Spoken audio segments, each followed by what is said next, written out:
Yo everybody, welcome to my channel. This story about what Boruto got into the past to Naruto. Let's start. Two figures both dressed in near pitch black wanderer cloaks, both standing at heights of approximately 190 to 192 centimeters, could be seen from the large gates of the hidden village with the eternal Chunin, Katetsu and Azumo still monitoring people who enter and exit the village even when it has been 24 years after the fourth great shinobi Wa. Years since Momoshiki and Kinshiki Otsutsuki had invaded. As the two figures loomed larger towards the gates, Katetsu and Azumo had their jaws hanging. Katetsu said in disbelief, "No way. Is that?" Azumo answered, "Yes, it is, they're back." In excitement for who they saw. One figure had dark blue tinted hair which was almost impossible to see since it was so dark that it appeared black, fashioned in a way so that he had a bang covering his and a stoic face that seemed to have no apparent emotion on it, but his one visible black pupilled eye would tell he was happy to be home. This was Sasuke Uchiha, the Snake Sanin, head of the Uchiha clan, hero of the world alongside Naruto Uzumaki the Orange Hokage. Now, the master of Boruto Uzumaki who was walking besides him. Boruto had went through dramatic changes, being his height had shot through the roof, already being the same height as his father, Naruto at the age of 15. His hair shapely the same, was longer and fluffier, with his matured facial features such as a scar running down his right eye along with a blue tattoo marking that had gifted him power of an Otsutsuki as well as a sign of defeating a higher level being. When the two walked right past the two shocked Chunin, the two had took in the sight of the even more developed hidden leaf taking in the sight of much taller and buildings made out of steel and enhanced glass rather than the traditional stone and wood.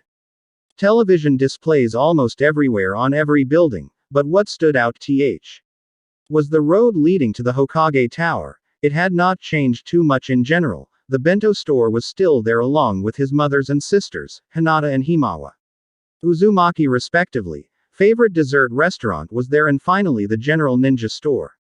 Boruto in his new deep voice spoke in a moment of nostalgia. "So much has changed, yet I know I'm back home." His master Sasuke had heard this and replied, "Yeah, the world along with the times may change, but the heart of it never will, Boruto." Boruto nodded slightly in acknowledgement. Over the 3 years with his master, Boruto had become much more patient and less annoying. Sasuke welcomed the quieter demeanor, though he hates to admit he did rather miss the cheery son of his best friend who would shout his catchphrase, "Dadabasa," so whenever his pupil did say it, it'd be a smile to his face. As much as Boruto wanted to run around the village and explore what's new and trending such as the latest video game, his well-practiced self-restraint he had achieved years had prevented him from doing as such. After all, his master was not one to beat around the bush when it came to training and demanded full attention. So, the duo for now, were heading towards the Hokage Tower to check in with his father, Naruto, the 7th Hokage. With Naruto was on his laptop alongside two clones to handle the now lessened amount of paperwork due to the fact Katasuke and his R&D department had developed more methods of processing data and information via the new IT systems and Wi-Fi connections, making the position of Hokage much easier to handle as well as the 5-Kage meetings if one can't make it to the designated meeting point. As all the work he was doing was almost done, he took a moment to stand up and look out the window to observe the village, his family, that he watches over. Remember the times he had with them, how they made him the man he was now, glowing in pride of how they all work and support each other. Until eventually, he had a family of his own.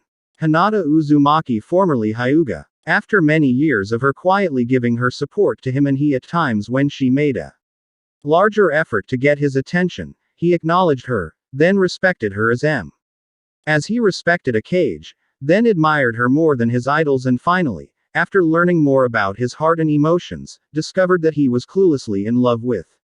Quite a cheesy story, but sweet nonetheless. As Naruto thought about his dear wife more, he could never comprehend the fact about how she kept getting better and better with each passing day, be it her kindness, radiant beauty, or her determination. He often wondered, why the heck did fall in love with a chump like me instead of some guy worthy of her?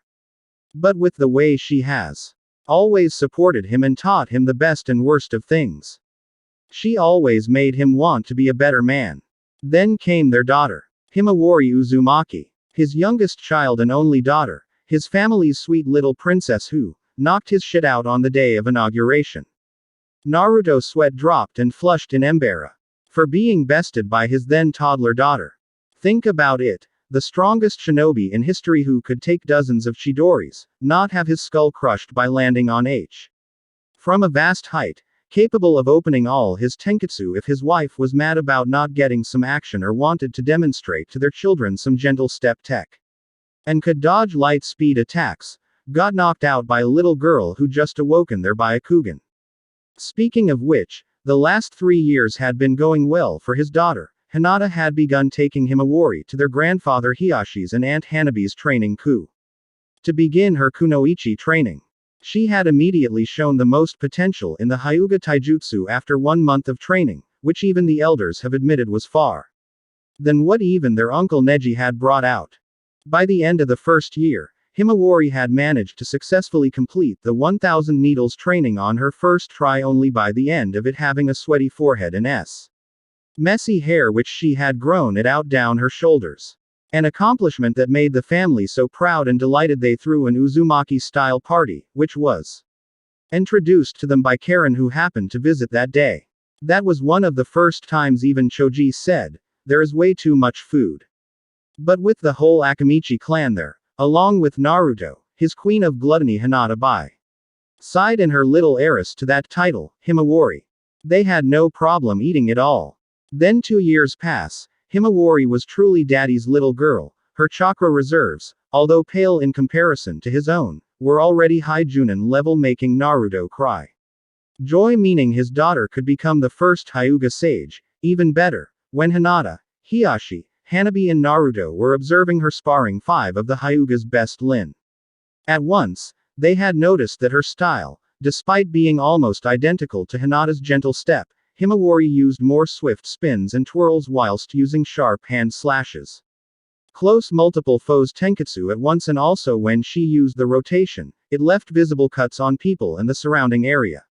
This prompted Naruto to activate his sage and check her chakra affinity. She had a wind affinity with a secondary for water just like him.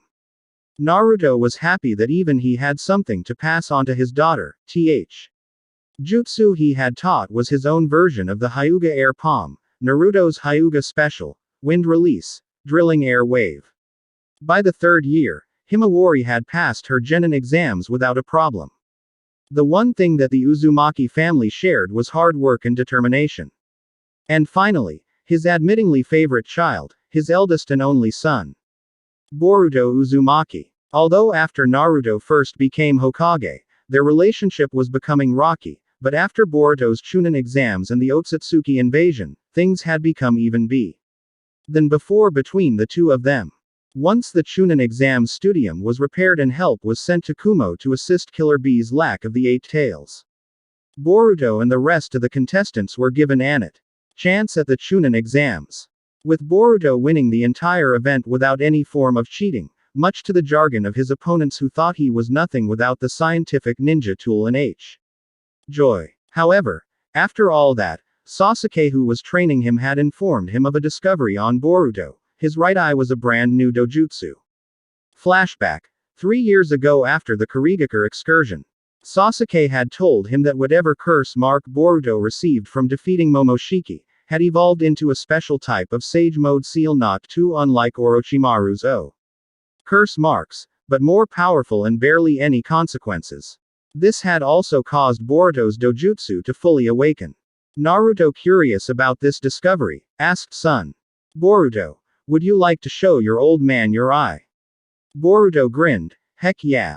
Check it out, dad." Whilst opening his right eye, Naruto noted how Boruto's eye still looked normal, except for the lack of a pupil, and it was a much brighter blue that glowed like his laptop screen on standby mode. Naruto asked him, "How does every look to you through that eye? All these blue lines and everything." Boruto closed his left eye and looked around with only his right eye. Then he shook his head. He replied. Nope. Everything is clearer and more colorful like HD TV, but not by much, Databasa. Cheerfully. Naruto thought about it for a bit until Sasuke told Boruto. Boruto, channel your chakra into your right eye. Sasuke instructed him. Boruto nodded and responded, yes master. Then Boruto closed his eyes and then opened them again. His right eye's iris glowed brighter whilst the whites of his eye washed away into a matte black. Naruto was stunned by the appearance of his son's dojutsu. This was not the Byakugan, or the Tensegan for that matter. He asked about it some more. According to Boruto and Sasuke, Boruto's dojutsu gives him all the abilities that a typical set of Byakugan would give a user. When Naruto asked about his blind spot, Boruto's exact reaction was, the Byakugan has a blind spot. Tabasa. I can see everything around me including your hidden stash of photos you secretly take of mom. Naruto immediately flushed red and sputtered whilst Sasuke chuckled at the discovery. Flashback end. Naruto blushed at that memory. It's not his fault that his wife was so damn gorgeous, but when she complains about your thing makes giving birth something painless calm. To your junior, you can't help but want to see your wife's naked body again. So, a stash of frequently updated photos had to do for now. Back on track, Naruto back then decided to spar Boruto himself. Naruto obviously had the upper hand. However, when Naruto was about to land a Rasengan into Boruto, he vanished into lightning bolts. Naruto was caught off guard by this as well as Sasuke who hid it better, but smirked. Boruto then appeared behind Naruto and landed a palm strike through his back, giving the win to Boruto. They had discovered that whatever new dojutsu he had awakened, it allowed Boruto to warp between dimensions and on a lesser scale, alter his position in time and space. It was like Sasuke's Rinne Sharingan ability, however, Boruto had a much easier time warping that he did. Boruto then mentioned that some white-haired guy in his dream, Homo, had called his eye, the pure eye, or Jogan. After this, Sasuke requested that he will take Boruto on as his apprentice on his journeys. Heck, Sasuke was even begging to take him on as his disciple. Naruto after a tall Hinata agreed to it. After all, Boruto's dojutsu, despite having the same abilities as the Byakugan, had a unique ability that only Sasuke could help Boruto with. Not to mention, his Jogan's easier time seeing and crossing dimensions would be helpful in Sasuke's investigations on the Otsutsuki clan. Not to mention, it was a nice bonus that Boruto had inherited Hinata's affinity for lightning Yes, Hinata is a lightning user.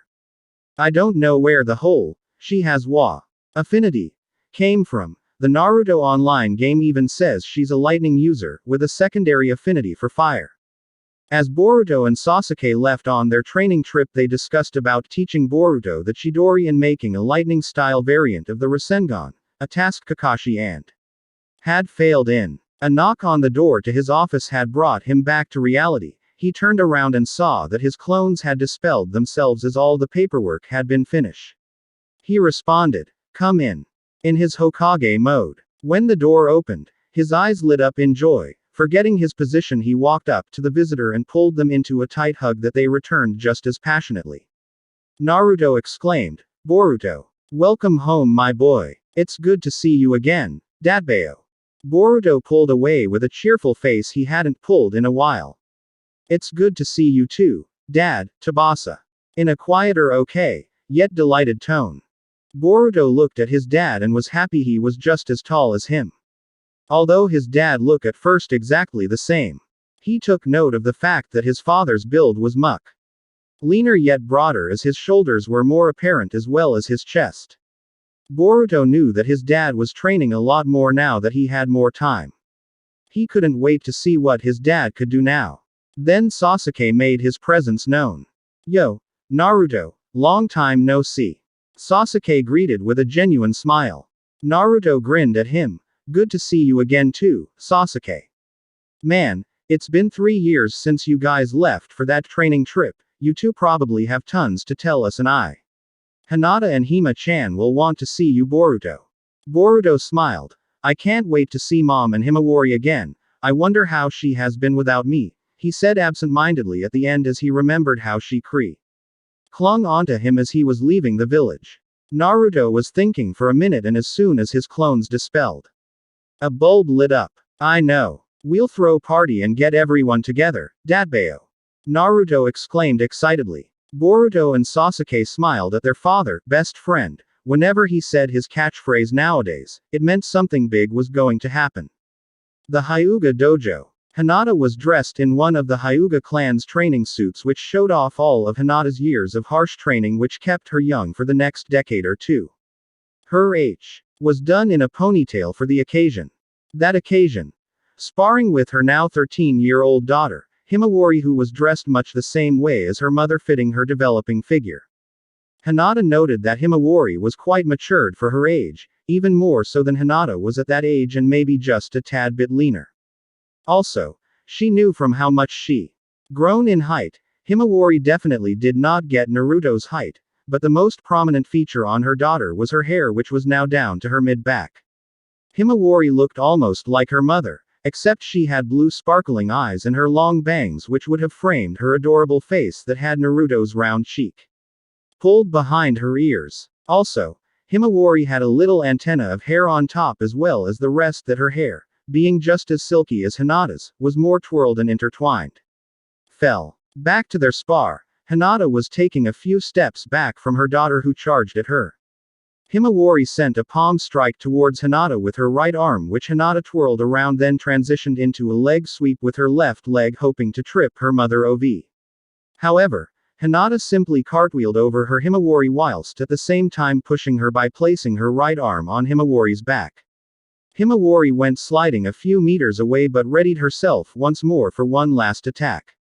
Hinata then readied herself also. She had a feeling that her daughter would be using her newest and most powerful guest right. Himawari charged at her whilst she was spinning to gain momentum, then once she got close enough to her mother, she started kicking whilst gathering chakra. Hinata begun to take evasive maneuvers whilst unleashing small amounts of chakra burst to block Himawari's other whirling kicks. Himawari yelled, "Ha! Tatsumaki! Kaden!" As soon as she ended her exclamation, she had begun to spin wildly, with her chakra enveloping her, taking on a disc-like shape. Her kicks begun to constantly rain on Hinata. Hinata, despite being under pressure, she used her protection of 64 palms to defend against her daughter's attack. The result was a huge shockwave that cracked the main house's dojo's floors. Once the dust cleared up, Hinata could be seen standing whilst panting, whereas Himawari W. the ground, breathing hard. Hinata smiled. Even though her daughter had her father's stamina, she also had the same difficulty in mastering her technique's efficiencies. This just meant that Himawari needed to work more on her chakra control. Hinata then told her, "You did very well today, Himawari-chan. You are getting better each day. Keep up the hard work." She encouraged with a strong emphasis on work et. Himawari managed to squeak out, "Why yes, mama. But I'm so tired. Wa tilde Hamburg steak tilde." Hinata chuckled at her daughter's antics. Despite being like her in many ways, she was every bit as carefree and hyperactive as her father and brother. Let alone not know wa. Shy. Then she heard a voice that belonged to her sister, Hanabi Hyuga, current head of the Hyuga clan. "Wow. You two were amazing. I need to watch out if I plan on staying clan head." Hanabi jested. Hinata smiled warmly at her younger sister, who grew up to be a fine young woman with a delicate and petite frame. Long dark brown hair that was tied around the middle B portion, and she was of course dressed in an autumn-colored kimono dress shirt and red samurai pants. Hinata replied, "I don't think you need to worry, Hanabi-chan. None of us want to become clan head, isn't that right, Hima-chan?" she asked her tired daughter. Himawari grinned widely and exclaimed, "Yeah. No one else can be clan head besides Auntie, because mommy is already my mommy. The strongest girl in the world." Dat. Hinata and Hanabi giggled at the young girl's logic. Then Hinata, with a rare mischievous glint in her moon-like eyes, which came from spending too much time with Naruto, decided to tease Hanabi. "She's right, you know, Hanabi. You have to wait until Konohamaru-kun will ask you out on a date." Hinata teased. Hanabi erupted in a red hue. Hinata laughed quietly. It w.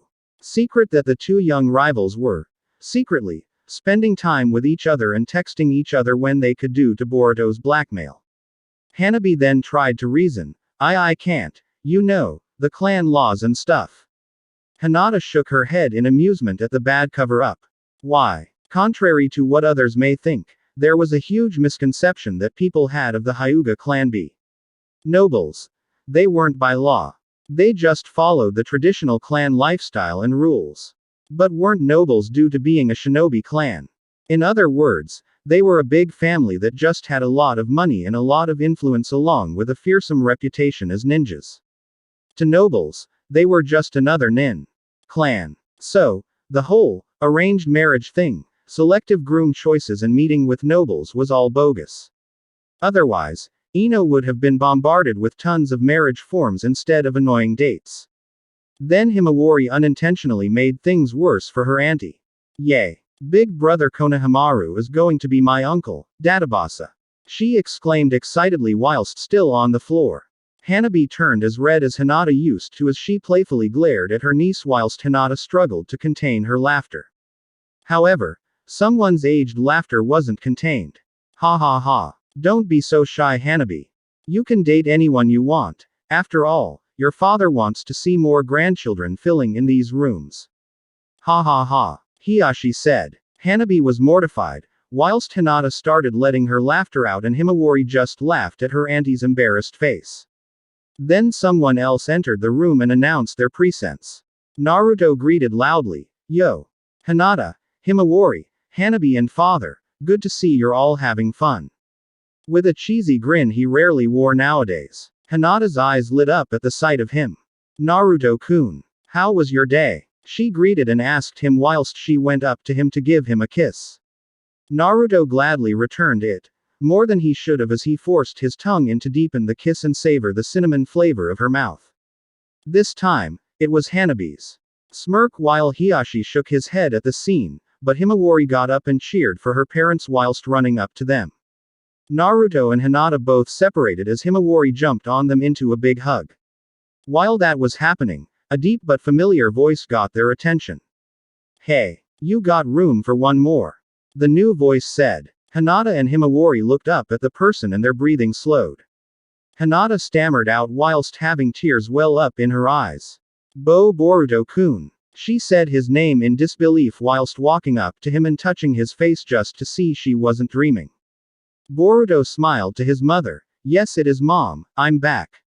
He replied. Hinata then brought her baby boy into a tight hug whilst saying, welcome back, and I missed you so em. Boruto returned the hug of course with passion. He was definitely a mama's boy, even having the same lightning affinity as her and craving for sweets.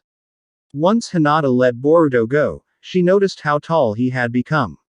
He was already on his way to becoming taller than her husband and his father. Naruto was 190 centimeters, and pretty damn tall. However, she was knocked out of her daze when Himawari tackled her older brother into a kamikaze hug which she hasn't done in over 3 years. Big brother, you're back. You're back home. Databasa. She cried out clinging onto him. Boruto managed to catch his little sister due to having better reflexes from Sasuke's training.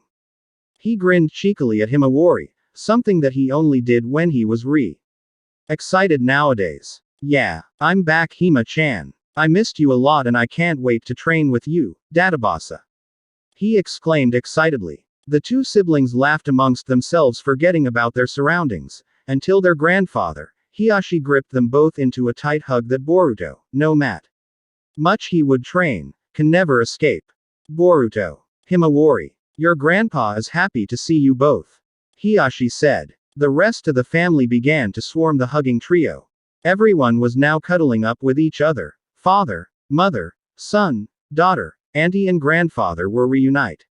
Until a certain trademark grunt came from the entrance of the Hyuga dojo. Oi Naruto, aren't you going to announce what you have planned later this evening? Sasuke reminded Naruto. Naruto then broke away from the family hug and flashed him a grin. Oh yeah, I was going to tell everyone that since Boruto is back, we're going to throw a party. The Uzumaki way, Naruto announced. Himawari cheered, Boruto and his mother smiled in glee, Hanabi had stars in her eyes at the announcement, Hiyashi had a hidden glint in his eyes, and Sasuke shook his he. Whilst smirking and muttered, Yujiratonkachi, quietly. 3 hours later, during the evening, at the Uchiha residence, Sasuke had just arrived at his home. He was looking forward to seeing his wife, Sakura Uchiha, and his daughter Sarada Uchiha. As soon as he opened the door, he saw his bright pink angel waiting for him with a kind smile he loves and open arms. Sakura greeted him, "Welcome home, Sasuke-kun." And then they were brought into a heated kiss which lasted about 5 minutes until a smooth, cool voice interrupted. "Hello, Papa. I see you couldn't wait for your favorite mom-flavored dish." Sarada teased. Sasuke and Sakura immediately pulled apart, with Sasuke taking on a noticeable red hue, much to Sakura's and Sarada's amusement. As Sasuke examined his daughter, he noticed that she was about as tall as Sakura was, 160 centimeters, dress in a red sleeveless kipao dress, white shorts with black biker shorts. Underneath that reached mid-thigh, black shinobi sandals, that were knee-high, and white arm cloth around her forearms. Of course, she was wearing her red-framed glasses. And her dark hair was much longer, reaching her shoulders, but styled in a similar way to Sasuke's. Sasuke for a second thought that if he were a girl, he would have easily looked like his daughter. Especially when she acted just as cool and aloof as he did. Sakura then chimed in, Now, Sarada. You missed your father, and most of all, Boruto-kun." Making Sarada glow red for a bit. Sasuke's eyebrow twitched a bit. Sarada looked away stormily and proclaimed, "End number. I don't like Boruto that way. Not in the slightest." Sakura then teased, "I never said that you liked him, only that you miss him. After all, he was all you talked about for the last 3 years, tilde." Sarada flushed and stopped talking, making her mother laugh out loud. Sasuke would have listened to his wife laugh all day, but the thought of his daughter having feelings for his student weirded him out. Why? Boruto and Sarada acted Samu, Naruto and himself respectively, when they were genin, that the thought of them dating made him want to puke. To get his mind off of that, he decided to get straight to the point and tell them about the party being held at the Hyuga compound. "Oi, you two get ready. Naruto's family is throwing a party at the Hyuga compound in about 30 minutes, so no playing on your phones," he told them. They nodded and get ready. As Sarada was getting dressed in a short black skirt, white button-up dress shirt, and a red blazer with black stockings. She looked at herself in the mirror in her bedroom, admired her appearance. She then thought about Boruto and wondered if he'd find her pretty. After that was done, she headed downstairs to see her mother and father waiting for her, all dressed up in their usual outfits. Then they headed towards the Hyuga compo. At the Hyuga compound, Boruto was wandering around the Hyuga dojo, observing 7 clan members sparring before the party began. Boruto suppressed the urge to smirk. Burning off calories before the big feast. Smart. He mused. On that note, he decided to join in. After all, it's been a while since he last sparred and didn't want to be rusty. He called out to them, "Hey, you guys mind if I join?" He asked them. They turned to him and bowed. "Oh, Lord Boruto, yes, it'd be an honor to spar with the heroes and Byakugan princess's son." They all said. Boruto told them to ease up on the formalities and just treat him as an equad. Then they got to sparring. One by one, the Hyuga took their gentle fist stance whilst Boruto stood with his right arm raised a little with that same side of his body angled to them. After a few seconds, Boruto saw that neither of the Hyugas were going to make a move, so he decided to set the pace. Instantly Boruto appeared in front of 3 Hyuga. He then pushed the one in front of him onto the ground with a well-mastered palm strike and used the forward moment. Transition into a handstand, then split kicked the other 2 Hyuga towards the others. 1 down, 6 to go. As the 4 helped steady their companions, they agreed to take him seriously, and all activated their Byakugan. Boruto in response took his mother's gentle step stance. 4 of the Hyuga surrounded him in a box formation and began trying to close his tenketsu with various finger thrust. Boruto, despite his superior speed and agility, was hard-pressed to keep dodging and had to make use of chakra burst from his tenketsu to angle some of their blows away. Unfortunately, Boruto was took caught up with dodging that he almost didn't notice the other two Hyuga coming from above. Boruto realizing he had to use his Jogan to S. The blows coming saw the other coming from above. Usually there would be no way out. However, Boruto used the one technique that his master, Sasuke had taught him to harness over the years: dimension warping. He warped himself out of danger, letting the other Hyuga hit nothing but air, making them all pause for a split second in wonderment. This was all Boruto needed. He then gathered chakra in his right palm and made it spin in a spiral before thrusting it out in a large pressure wave. He shouted, lightning style, air palm. The remaining 6 Hyuga were all hit by the jutsu, but unlike the normal air palm which pushed its target away, Boruto's lightning version phased through them with light chakra and temporarily paralyzes them. Boruto then body flickered and summoned 5 clones to hold them at bay, signifying his win. Boruto smiled, and released his clones whilst relenting himself. You guys are good, making me use my dojutsu at the last moment. If I didn't, then I'd be a goner. Boruto complimented. All the Hyuga thanked him for the spar and they all agreed to head to the party. The party area, Hyuga compound. Once Boruto got to the party area, he saw nearly enough food and beverages for the annual Konoha festival. He even saw the stage prepared for whatever his family had. Whilst he was walking around, he heard a gasp making him turn his head toward its direction. He saw a young woman his age. He knew how. That long purple hair, that Anbu-style blouse, violet kunoichi pants along with blue sandals were hard not to recognize. Boruto shot her a grin. Long time no see, Sumaire. He greeted her before she jumped onto him into a hug. Sumaire cheered into his ear, Boruto-kun. I missed you so much. Before letting him go, allowing Boruto to quickly take a good look at Sumaire before fighting the urge to be. She had sure grown during his absence, with her new assets, and overall, an hourglass figure that most models would kill to have, along with her cute, small face. Boruto. Right to presume she was turning a lot of heads. However, Boruto left that in the back of his mind and asked her about what has been going on and what has changed during the last 3 years. After a couple of minutes talking and catching up, he had another group come by. He saw Shikadai dressed up in a yellow and black jacket with dark gray pants. Inojin WH wore pretty much the same outfit, just larger. Iwabe, who still looked pretty much the same, just older. Denki with his laptop and smartwatch ninja tool, dressed in a Wes suit in blue blazer and dark navy suit pants. His hair was also longer, but pretty much the same. Boruto walked up to them and greeted them. Yo guys, it's cool to see you guys again. So, what have you guys been up to? Boruto asked. Shikadai replied, well, not much besides leveling up on the sequel of that game we all play together. In a lazy manner. Inojin then went in. Not much went on for him, but yeah, we all did a lot more training, both shinobi arts and gaming.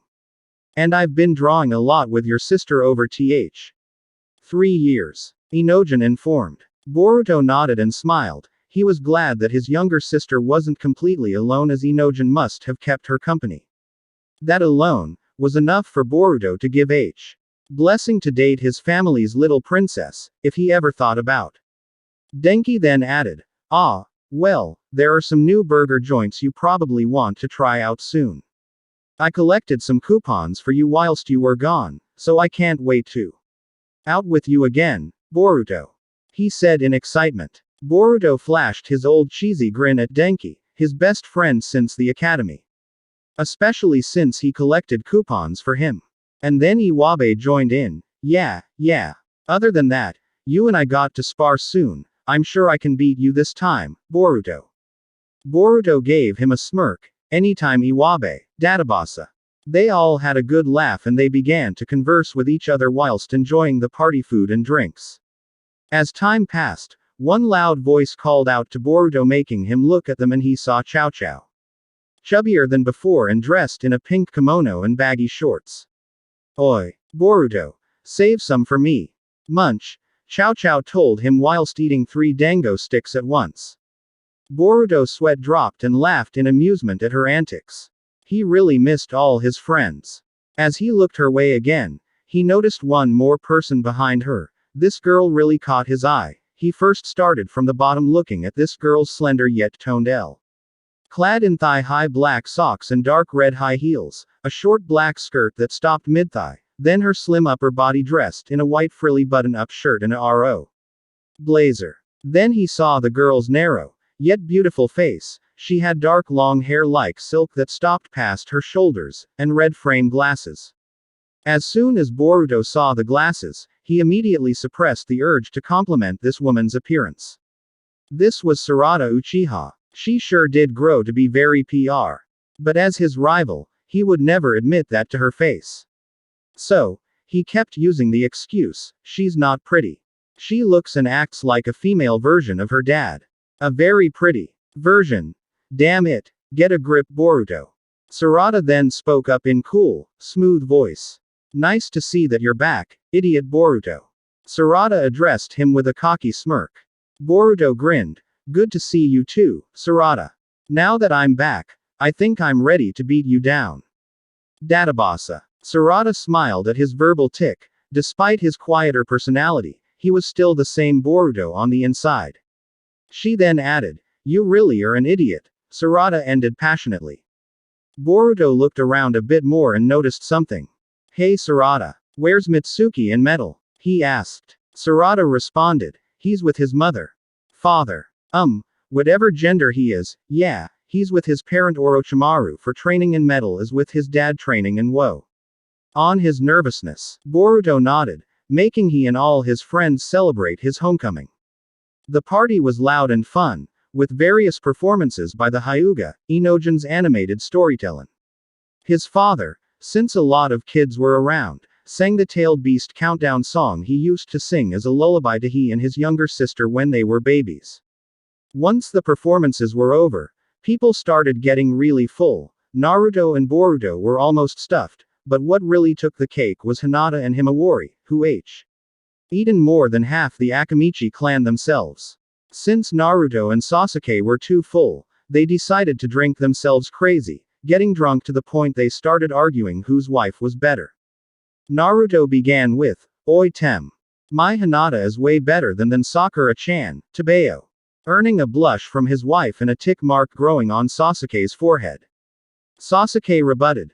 No she isn't. Sakura has bright pink hair, bright emerald eyes and a shining personality that pushes all the darkest out of my life, Yujiro Tonkachi. What's than that? Which made Sakura blush at his statement. Naruto then grinned and replied, Hinata's long dark indigo hair which looks like the night sky, eyes that put the full moon to shame, flawless creamy skin that drives me. And so kind and caring, she's like the undying light who lights up my world, Datbeo. In a drunken slur, Hinata blushed even more, a shade she hasn't turned since her days. Sasuke got even more ticked off and shot back, Sakura's got the tightest waist and best childbearing hips that I love grabbing. Sakura took on a red hue of embarrassment, whilst her friends chuckled at her usually reserved husband and, Naruto then took on a serious look and fought back. Hinata's are the best. Better yet, she even has the world's greatest jiggly fun bags that hypnotizes me over and over. Not even genjutsu can affect me anymore, Tabeo yelled back. Hinata went red out of embarrassment and flattery, much like Sakura. But even better, all what their husbands said, was what they really believed. But the argument had to be stopped. Hinata approached her husband from behind and used a Juken strike to render him unconscious, whilst Sakura knocked Sasuke out with a light punch. The two women then excused themselves from the party to head back home with their drunk husbands with one thought in mind. Sakura and Hinata both thought, he is so getting some tonight. For Sakura, she just wanted her precious Sasuke-kun to go wild on her. For Hinata, since Naruto did it with her the week before and her hips were still sore due to his stamina, and his appendage being much too large to the point that she preferred the experience of childbirth rather than the pain of taking his thing in. This time, she was looking forward to it. Her husband was drunk and maybe he'd use his chakra tie himself onto the bed, so she could do whatever she wanted. The next day, the Uzumaki residence. Boruto and Himawari arrived home together last night and immediately went to sleep as their parents weren't up. In reality, Hinata active the sound seals Naruto made for room whenever they decided to get frisky. Boruto in the morning woke up early, due to Sasuke's influence, and saw no one in the kitchen. He then fixed himself a good bowl of cereal with pieces of fruit for breakfast. Doing anything else. As he was eating, he pondered on what he should do: hang out with his friends at the shopping centers to get him on that new game, chill with Denki, burger joints, train with Sarada, or wait for Himawari to wake up. As he was thinking, he heard someone come into the dining room. Naruto said, "Morning, Boruto, how everything going?" he asked at the end in a somewhat groggy state. Boruto likewise did the same. They ended up talking for a few minutes, sharing what has been going on with their lives and adventures. As breakfast came to an end, Boru then asked his father, "Dad, can you please fight with me at one of the training grounds?" he asked, surprising Naruto. Naruto smiled and said, "Sure. But why?" he asked in curiosity. Any time Boruto fought with him, it was usually to one-up him. Now though, he was at a complete loss. Boruto then reasoned, "I want to see where I stack up against you when I try my hardest. Most of all, I want to see how far my ninja way has taken me." Naruto smiled at his son and agreed to it. Training Ground 7. After Boruto and Naruto got dressed in their usual clothes, they body flickered to Training Ground 7, an important place to Naruto filled with memories. Naruto began. "We're here, now, shall we, Boruto?" he rhetorically asked. Boruto nodded but requested one thing. "Before that, I want you to use your full power, Dad," Boruto requested. Naruto's eyes widened a bit. He questioned him. Boruto explained, "The only times I have ever seen you use your strength, you were always handicapped by either other people you needed to protect or had most of your energy drained. Right now, Dad, you're in peak condition and I want to fight against that, no bars holding you back." Naruto let it sink in before taking in a deep breath. Suddenly, Naruto opened his eyes, revealing golden irises with cross-like pupils, with a horizontal bar and a vertical slit cutting through the middle, signifying his ascension. 6 Paths Sage Mode. Then Naruto took it a step further and stacked his Suedo 10 Tails Chakra Mode, or 6 Paths Enhanced Yin-Yang Kurama Cloak, enveloping Naruto in a coat of orange cha, with black and orange ceiling markings he had added on over the years to allow better synergy. Boruto, hiding his shock and nervousness, smiled at the response whilst he sweat dropped. How the hell can one person handle so much chakra without any drawbacks? Boruto thought to himself, looks like Master Sasuke wasn't kidding when he said his dad had more chakra than the entire allied nations combined. Naruto then asked his son, "This good enough for you?" Boruto nodded and brought out his sword, knowing that he would need it to keep up with his dad. Naruto made no change in his posture, which made Boruto warp behind him using his Jogan to hopefully catch his dad off guard. However, Naruto saw it coming and simp a left roundhouse kick to hit him into the trees.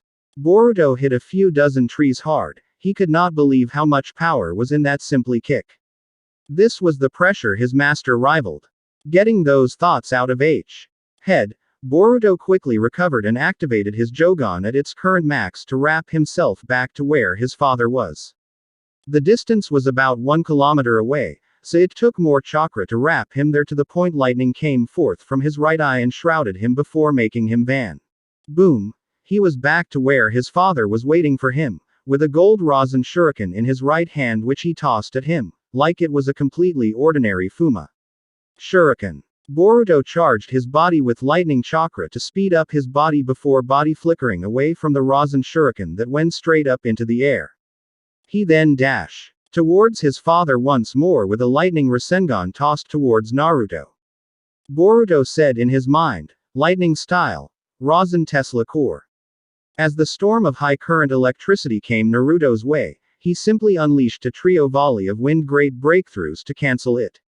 As he did this, however, Boruto used opportunity to appear underneath his father. With wind channeling through his sword, he slashed upwards towards his father. Naruto, who was honestly caught off guard, used one technique he rarely resorted to unless absolutely necessary. He flashed away somewhere, leaving on a trace of yellow behind. Boruto's eyes widened. The Flying Thunder God technique, invented by the second Hokage, Tobirama Senju, then mastered by his grandfather, Minato Namikaze IV. Hokage. Then later mastered by his own father, who studied the technique as he was studying to become Hokage and learning how to take care of children. He should have known that his dad would have used it, but how? He didn't see any of his kunai. Boruto used his Jogon's 360 field of vision and found his father flying in the air with the gold Rasen shuriken he threw earlier. Boruto thought, so that's how he did it. He used the chakra in his Rasen shuriken as the beacon to warp to. He concluded. After all, his dad was the current world's great seal master, and any sealing practitioner would know that chakra is the greatest medium for seals. Naruto then supercharged the Rasen shuriken in his possession to that of a colossal size. He told Boruto, "Get ready for this, son." Whilst he hurled towards Boruto. Boruto was shocked at how fast the projectile was moving. He knew from his master uncle that dodging it would be pointless since it could expand. Boruto resorted to Yusi Jogon at the last minute to warp himself out of there using the rest of his chakra. However, when this was played into action, his Jogon reacted to Naruto's Rasen shuriken's chakra and began absorbing the energy whilst Boruto was warping. The way Boruto's warping worked was by changing his position in space without affecting time, but with Naruto's chakra that transcends time itself added to the mix. His J began changing his place in time, space, making him warp to not just another location, but a different time. Naruto sensed something was wrong. As soon as he sensed it, he teleported to where his Rasen shuriken was and used his new prosthetic arm to absorb his technique to any damage from occurring. Once he finished, he saw Boruto getting sucked into a portal originating from his right eye. Naruto screamed, "Boruto!" He reached out to him, but it was too late. Boruto disappeared. His chakra signature was gone. Naruto sensed all the nations, then he added more natural energy to further his senses.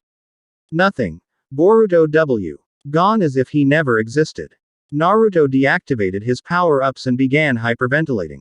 His son, his boy, his pride and joy, his precious baby boy was gone to who knows where. The only relief he had was that his son wasn't dead. His fatherly instincts told H. that, not being able to handle the severity of the situation, he passed out. Konoha.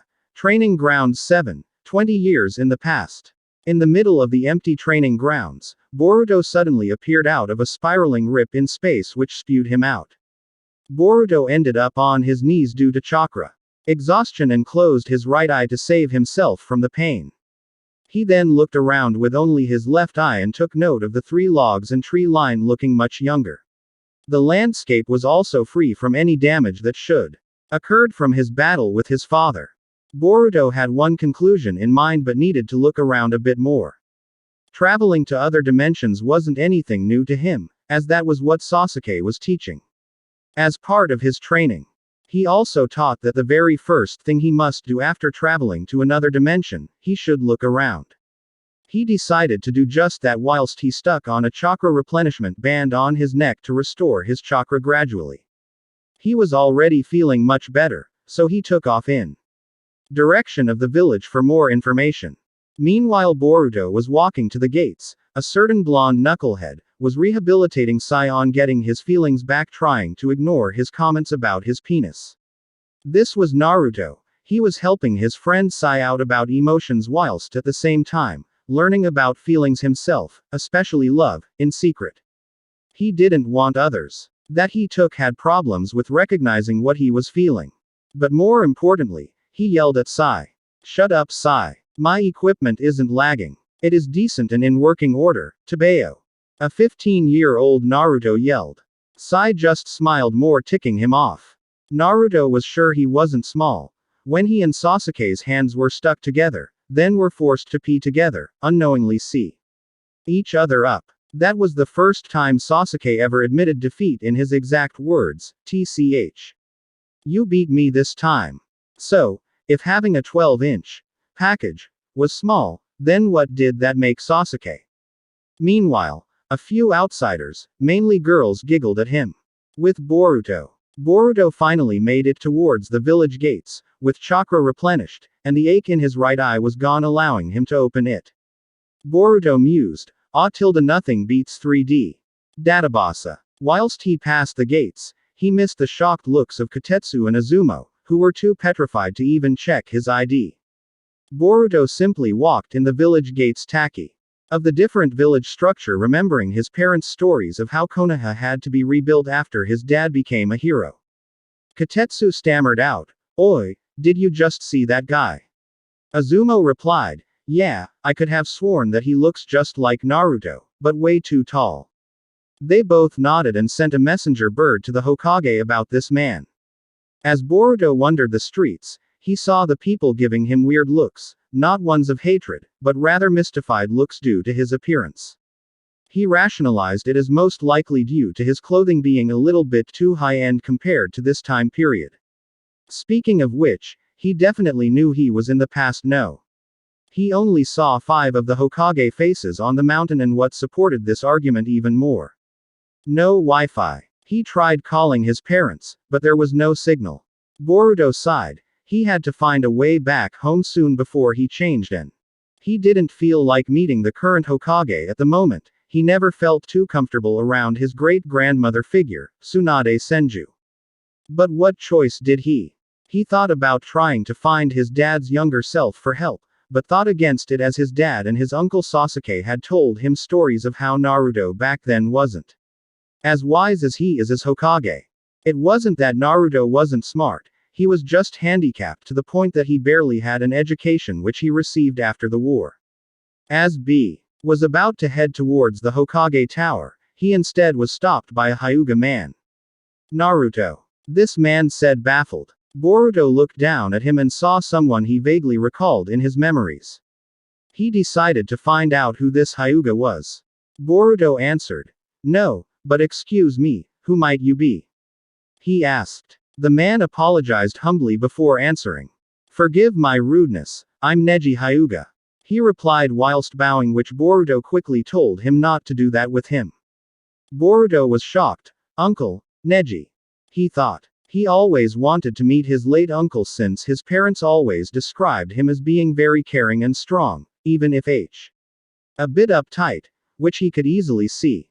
Boruto gave his name quickly, as polite it was to do.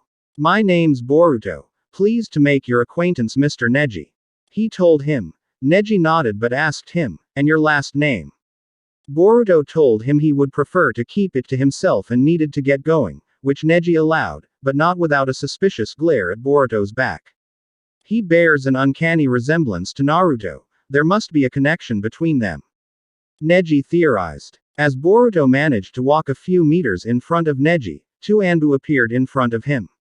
The purple-haired Anbu told him, "Excuse me, but Lady Hokage has requested your presence in her office." The other Anbu followed, declining this order, "Then we'll force you in." Boruto was unaffected by their threats and conceded.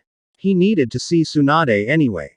Hokage's office. Tsunade, the 5th Hokage, had just got a report from Kotetsu and Izumo about a man who looks almost like Naruto, just much taller.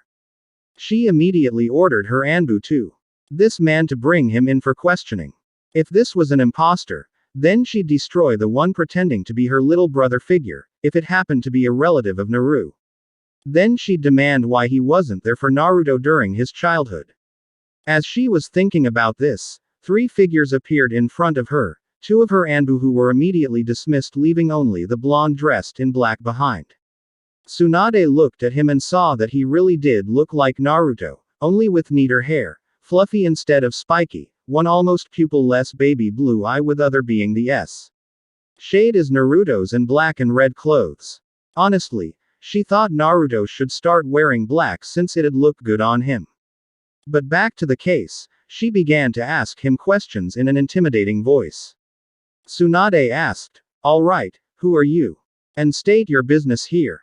Boruto told her, "Before I do that, can you activate the silencing seals?" Tsunade raised her eyebrows but did as he wished. Tsunade asked, that all right? Boruto nodded. Yes, I know this will be hard to believe, but, my name is Boruto Uzumaki. A few moments of silence go by. Then Tsunade yells, what? In disbelief. Boruto raises an arm to stop her and tells her, yes. I'm related to Naruto Uzumaki, but not the way you think. Tsunade calms down and asks, okay, tell me how you are related to him before I beat you into the ground. Boruto sighs, I'm his son in the far future. Tsunade faints. Boruto sighs again, this is going to take a while. When Tsunade, the current Hokage of this time's Konoha village, fell unconscious face first in her desk, Boruto found himself panicking as he really needed to speak to her. Was the only person he could really ask for help. Oh come on. Why? Well, I should have expected that since she is an old lady. Old people have serious heart issues after all. Boruto spoke to himself as he remembered. Grandpa and other elderly he used to often meet with at the Hyuga estate in the far future, hence he came. Thinking this, an idea came to mind to check out the Hyuga compound later and possibly meet his mother and auntie. A heavy sigh escaped his mouth. His mother by now would be so worried about him to the point even she'd mouth off at his father, he shivered. His mother was damn. When she was upset or mad, or both. However, he shook his head of those thoughts and looked straight at the unconscious Hokage. Now was not the time to thinking about how worried everyone back home about him. He needed to focus on returning home just before anyone would realize he was gone. Intentions and goals temporarily made, he approached Tsunade and shoulders. Hey, great-grandmother, wake up Tabasa. A huge tick mark appeared on her forehead and Tsunade suddenly stiffened. Boruto caught this slight change in her posture and prepared for the worst.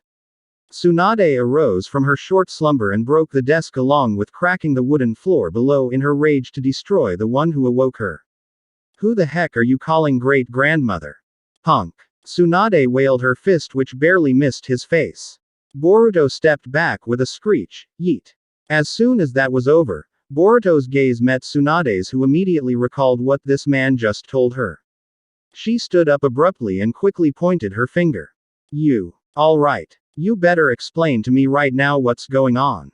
Tsunade demanded of him with her voice promising doom. Boruto swallowed a ball of slick nervousness down his throat and recalled coolly to her. As I said, I'm Boruto Uzumaki, but he was cut off. I know that, but just tell again, how are you Naruto's son? Tsunade asked, hoping he'd give her an answer to rid her of the huge headache that even she doubted Sake. Help relieve. Boruto raised both hands into a gesture telling her to stop interrupting. I get it, it's unbelievable, but please let me explain and this will make sense, Databasa. Boruto requested with urgency in his voice. Tsunade, however, was taken aback. Verbal tick which erased some of her doubts, a tad bit. Okay then, I'm listening, Boruto. Tsunade leaned forward with her hands under her chin. Boruto took a breath of relief and continued. Okay, you already have my name, but I was going to tell you that Naruto Uzumaki is my father. Well, will be my father in the far future. But that isn't important. I saw him. Ended up back in time, and before I worry anyone back in my time, I need help in getting back home. Tsunade nodded and processed his words for a while. I see, but I still don't believe you. Unless you know something about Naruto that absolutely no one else knows about him yet, then I can't help you. Tsunade was abo. Dismiss him and send him away until. His mother was Kushina Uzumaki and his father is the late 4th Hokage, Minato Namikaze. Boruto said quickly. Tsunade's eyes widened in shock and disbelief. How do you? She wanted to ask. Easy. I'm his son. He told me everything he learned about his family. In fact, everyone knows in the future. Boruto added, hoping she'd finally believe him. This wasn't enough to convince her, however, so she let out some killing intent towards him, or you could be some spy that knows too much. I need more proof. She told. Her eyes narrowed. Boruto scratched his head in thought, what could he do to make her believe him? Then it hit him. He put his right hand forward and began to gather chakra whilst making In a chaotic manner, Tsunade's eyes were the size of dinner plates. Raw. Raw. Boruto finished for her Rasengan. He left it out there in the open. For a few minutes before finally dissipating it.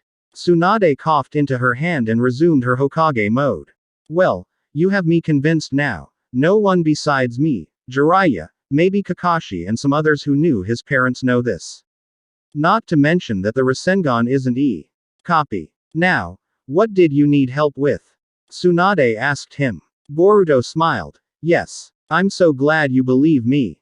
Tsubasa. But before he could tell her what he wanted, he heard Tsunade chuckle at him. What's so funny? Boruto questioned her. Tsunade did her best to stop her laughter. Ha. I'm sorry. It's just not only do you look like Naruto, you even speak like him. It's just. Oh. My god. Anyway. Continue. Tease. Told him. Boruto cleared his throat. Ahem. As I was telling you, I need some help in getting back to my time if it's possible. You have anything that sends people back to their time? He asked anxious. Tsunade nodded, giving Boruto a glimmer of hope until, we do, but that jutsu only sends you even further back in time, not forward. Not to mention, that stuff is nothing around with. Boruto sighed. Oh man, I guess I'm stuck here, Tsubasa. Tsunade then spoke up again. We may not be able to help you get back to your time, but maybe we can help you settle in. She offered. Boruto blinked. Settle in. As in live here? He asked. Tsunade nodded. Yes, as long as you need until you get back to your timeline. I'll have Shizune help you out with that.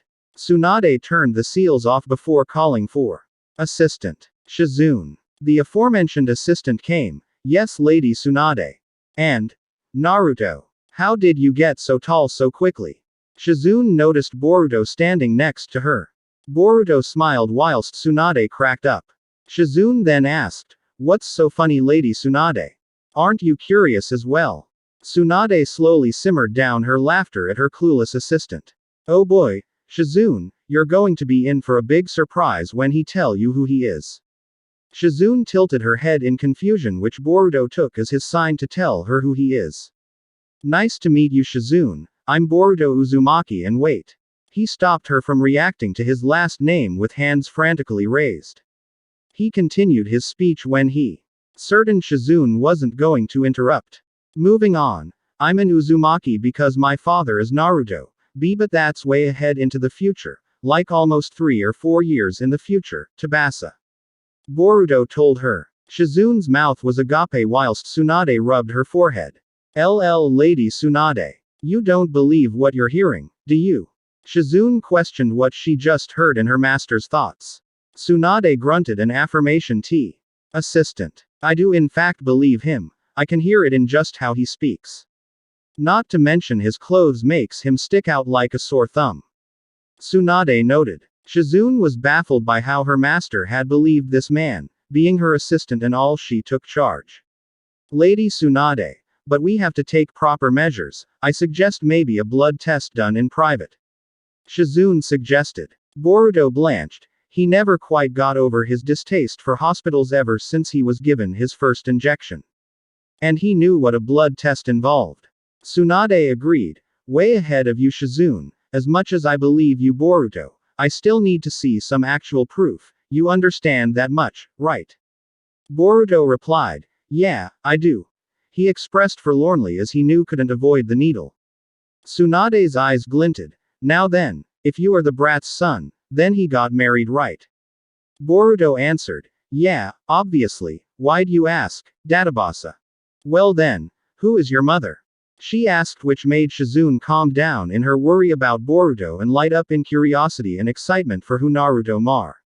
Boruto smirked. It's been a while since he played any jokes on people, so he might as well start now. How about you two try guessing, Tsubasa? He insisted. Shizune took the first guess. Was it Sakura Haruno? Boruto shook his head. Nope. Shizune piped down and thought again whilst Tsunade took her guess. Ino Yamanaka. Boruto took a step back. How did you know? What makes you think that Aunt Ino's my mom? Because you're right, I is similar to hers in hue. So it isn't Sakura or Ino, Can you give us a hint? She asked. Boruto smirked. With pleasure. Whilst he prepared to do the hand signs that everyone should recognize. Horse, tiger, boar, rabbit, rat, dog, boar, rabbit, rat, dog, ram. Tsunade's eyes immediately widened as Boruto performed those hand signs. It couldn't be. So you're half Hyuga? Tsunade asked. Boruto opened his right eye, revealing a glowing blue flame-colored iris with matte black whites. Yeah, now do you know who my mother is? He asked with a cheeky smile. Tsunade had a good feeling about who it was, but wanted to remain stoic. However, Shizune spoiled her plans to be subtle. Oh my god. It's Hinata Hyuga, isn't it? Please say it was her. That'd be so nice to hear. Shizune cheered. Boruto took a step back from the normally mild-tempered woman and nodded. Yes, Hinata Uzu, I mean Hyuga, is my mom. Gosh, it feels so weird calling my mom by her old last name. Tsunade let out a big smile. Hinata. That girl actually sank her claws into him. Oh, you have to tell me how she got your father's attention. So, do you know how your M got with your father? Hoping for some entertainment. Which she indeed got. Boruto scratched his head. Well, it's pretty confusing, but it turns out my dad had always had a thing or two for my mother since they were kids, around 5 years olds. They enrolled in the academy if I remember correctly. Shizune's eyes sparkled and Tsunade's face took on a dreamy look. Oh. A childhood sweetheart story. I love those, please tell us. Shizune edged him on. Tsunade would yell at Shizune to make her calm down, but she wanted to hear this story as well. Boruto smiled. With pleasure. Anyway, they both told me it all began when my dad saved mom from a group of bullies and got beat up in the end. Tsunade burst out in laughter. Naruto white-knighted Hinata. Now I have something to embarrass him about. Ha ha ha. Boruto laughed along with Tsunade. He was getting more comfortable with this Tsunade since she wasn't nearly this casual in the future. The death hugs she gave him was little. Yeah, please do. I'd like to see that happen. Anyway, many years go by, they went out together as friends. Mind you. Then after a war, some guy from outer space mom's hand in marriage. Tsunade stopped him there. Wait. Another man, who is from out of space, wanted Hinata's hand in marriage. Boruto nodded and Shizune said, my god. Talk about scale. Your mother didn't accept his proposal, did she? Boruto continued. Well, unfortunately, my mother had to. Why? My auntie Hanabi was kidnapped by this guy and she had no choice but to. And my dad had been torn. When she did this because he happened to confess to her that moment. Both Shizune and Tsunade's mouths were unhinged. Naruto confessed. Not the other way around. Boruto shrugged. Well, my mum did first, but my dad thought it was more of a friendly thing. But back to the main story. Aunt Sakura and dad's friends talked some sen. Him and then he fought some sense into the other guy to win back my mum. Then for some reason, my dad decided to save the other guy because he saw himself in him. All that. Mum and dad got married and lived happily ever after. Boruto ended lamely. Tsunade and Shizune, however, were gushing over these details. You have to tell us the whole story in better detail later, but oh my god, I can't believe that Brad and the heiress got hitched. Tsunade cried in laughter. Then the two began chatting about ways to tease Naruto and Hinata, completely forgetting about their time-traveled son. Hey, I'm still here. I need help, remember? Boruto shouted to draw their attention. Shizune straightened up and Tsunade returned to her Hokage mode. Alright, sorry about that. Now, as we said before, we can't help you get back to your timeline. However, we can help you find a place to stay, have someone give you around the village and anything else you may need along the way. Tsunade informed him. Boruto nodded his head in agreement with what she put in place, until she said, we'll also might need to make a cover story for you, maybe pretend you're Naruto's lawn brother. Boruto raised his hand in an open palm position. Nope. I do not want to do that. Databasa. Tsunade and Shizune were taken aback. May I ask why, Boruto? Boruto explained. Look, I understand your concerns about my presence, but I do not want to lie to other people about myself ever again. Especially to my old man, Since, he looked down with shame brimming forth from his eyes as he recalled his shameful days using the scientific ninja tool. Tsunade caught this and decided not to stress this matter. Very well, you don't have to lie to others about who you are then, but try to understand that you just being he. Stir up trouble not just for you, but for others. I'm not sure what kind of time you lived in, but in our world, people will do many disgusting things to you just to know abo. Future. Boruto squinted his eyes in thought until he eventually gave in. After all, he had seen many dangerous things beyond his genin days and his journey with his master Sass. I understand, ma'am. Now about that place to stay. Tsubasa. He reminded both Tsunade and Shizune, the latter quickly straightened up. Oh right. Your residential details need to be done and she stammered. Tsunade however waved her off. Just quickly fill in his details for him and make another key cut to the brat's apartment. I'll show Boruto around the village. Shizune immediately saw what she was trying to do. Oh no you don't master. You just want to avoid having to do any work. Shizune accused. Tsunade grew angry at her assistant and yelled, "Get out of here before I make you," causing the poor girl to flee in terror. Boruto felt a bit uneasy at having witnessed his great-grandmother figure yell like that. This time is so different to the one I live in. Dad Bossa Tilda, he thought to himself. He jumped a little when he saw Tsunade turned quickly to face him with a bright smile on her face before she told him, "Now.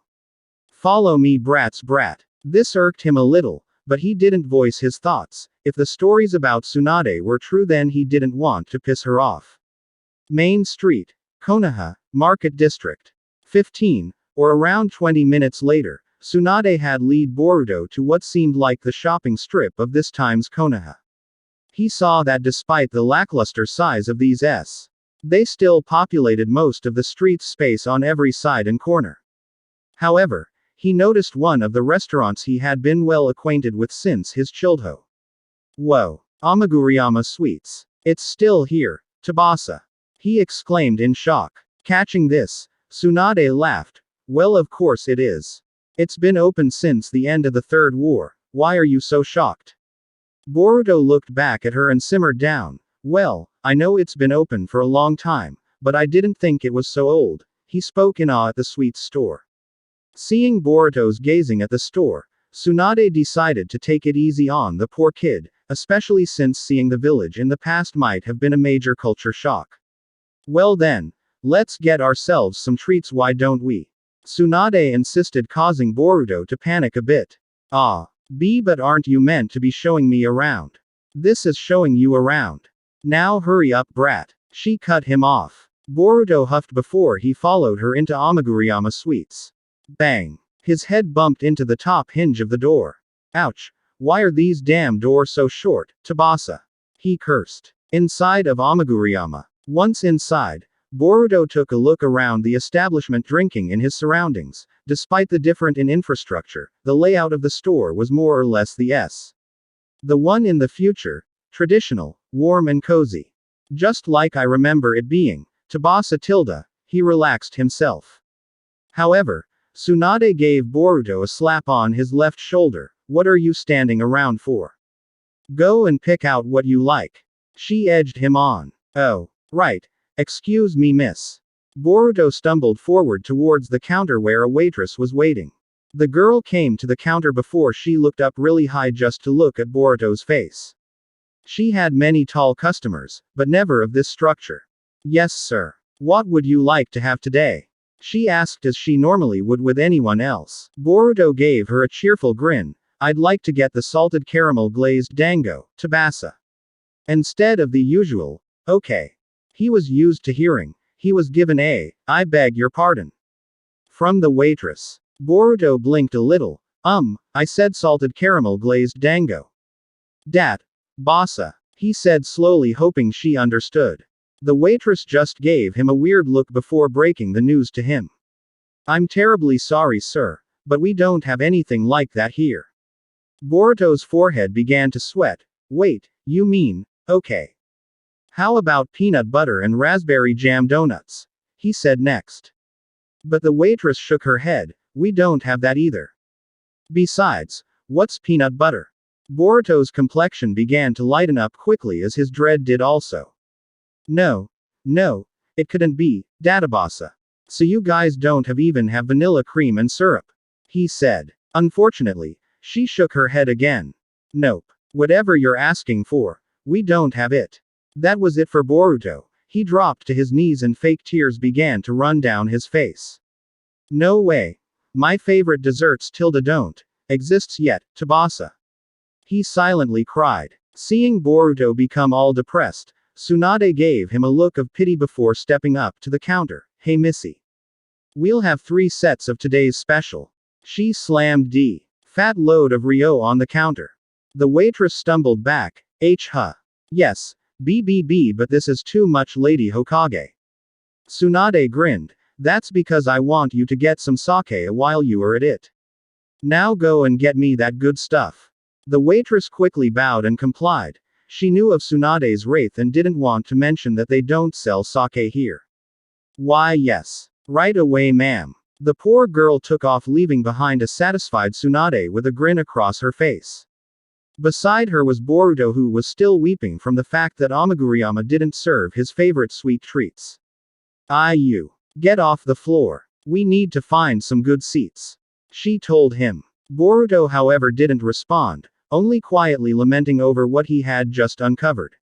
This lack of response ticked a nerve within the 5th Hokage, enough so that she slammed her foot into his ribs to get his attention. Ow. Why did you do that? Tabasa. He rolled back and forth and eventually found his feet whilst clutching his definitely fractured ribs. Tsunade mouthed off at him. You weren't paying any attention to what I was saying. Besides, I ordered for us already. Now follow me. She pivoted on her toes and stomped towards an empty table next to the restaurant's window. Then she took her seat and Boruto found himself sitting across from her. Tsunade decided to pass the time with some small talk. So what was all that stuff you were talking about when you tried ordering? Caramel. Vanilla. It spiked her curio. These weren't names she had heard of for food. Boruto sighed and replied, those are just flavors for some the dango, pastries and other stuff they sell here. He looked around the establishment once more and note. This place only did dango, teas and a few baked goods. Or at least that's what they have in my time. Tsunade nodded and slapped her hand on one of his shoulders, which hurt a lot more than he remembered his great-grandmother figure doing. Well, I'm not sure what those taste like, but I'm sure what we have now is just as good. She made her chance to cheer him up, and despite her rotten luck, it succeeded. Luck level has increased by 2. Boruto smiled. Yeah, I guess you're right. Maybe trying some of these other stuff might be a nice change for once.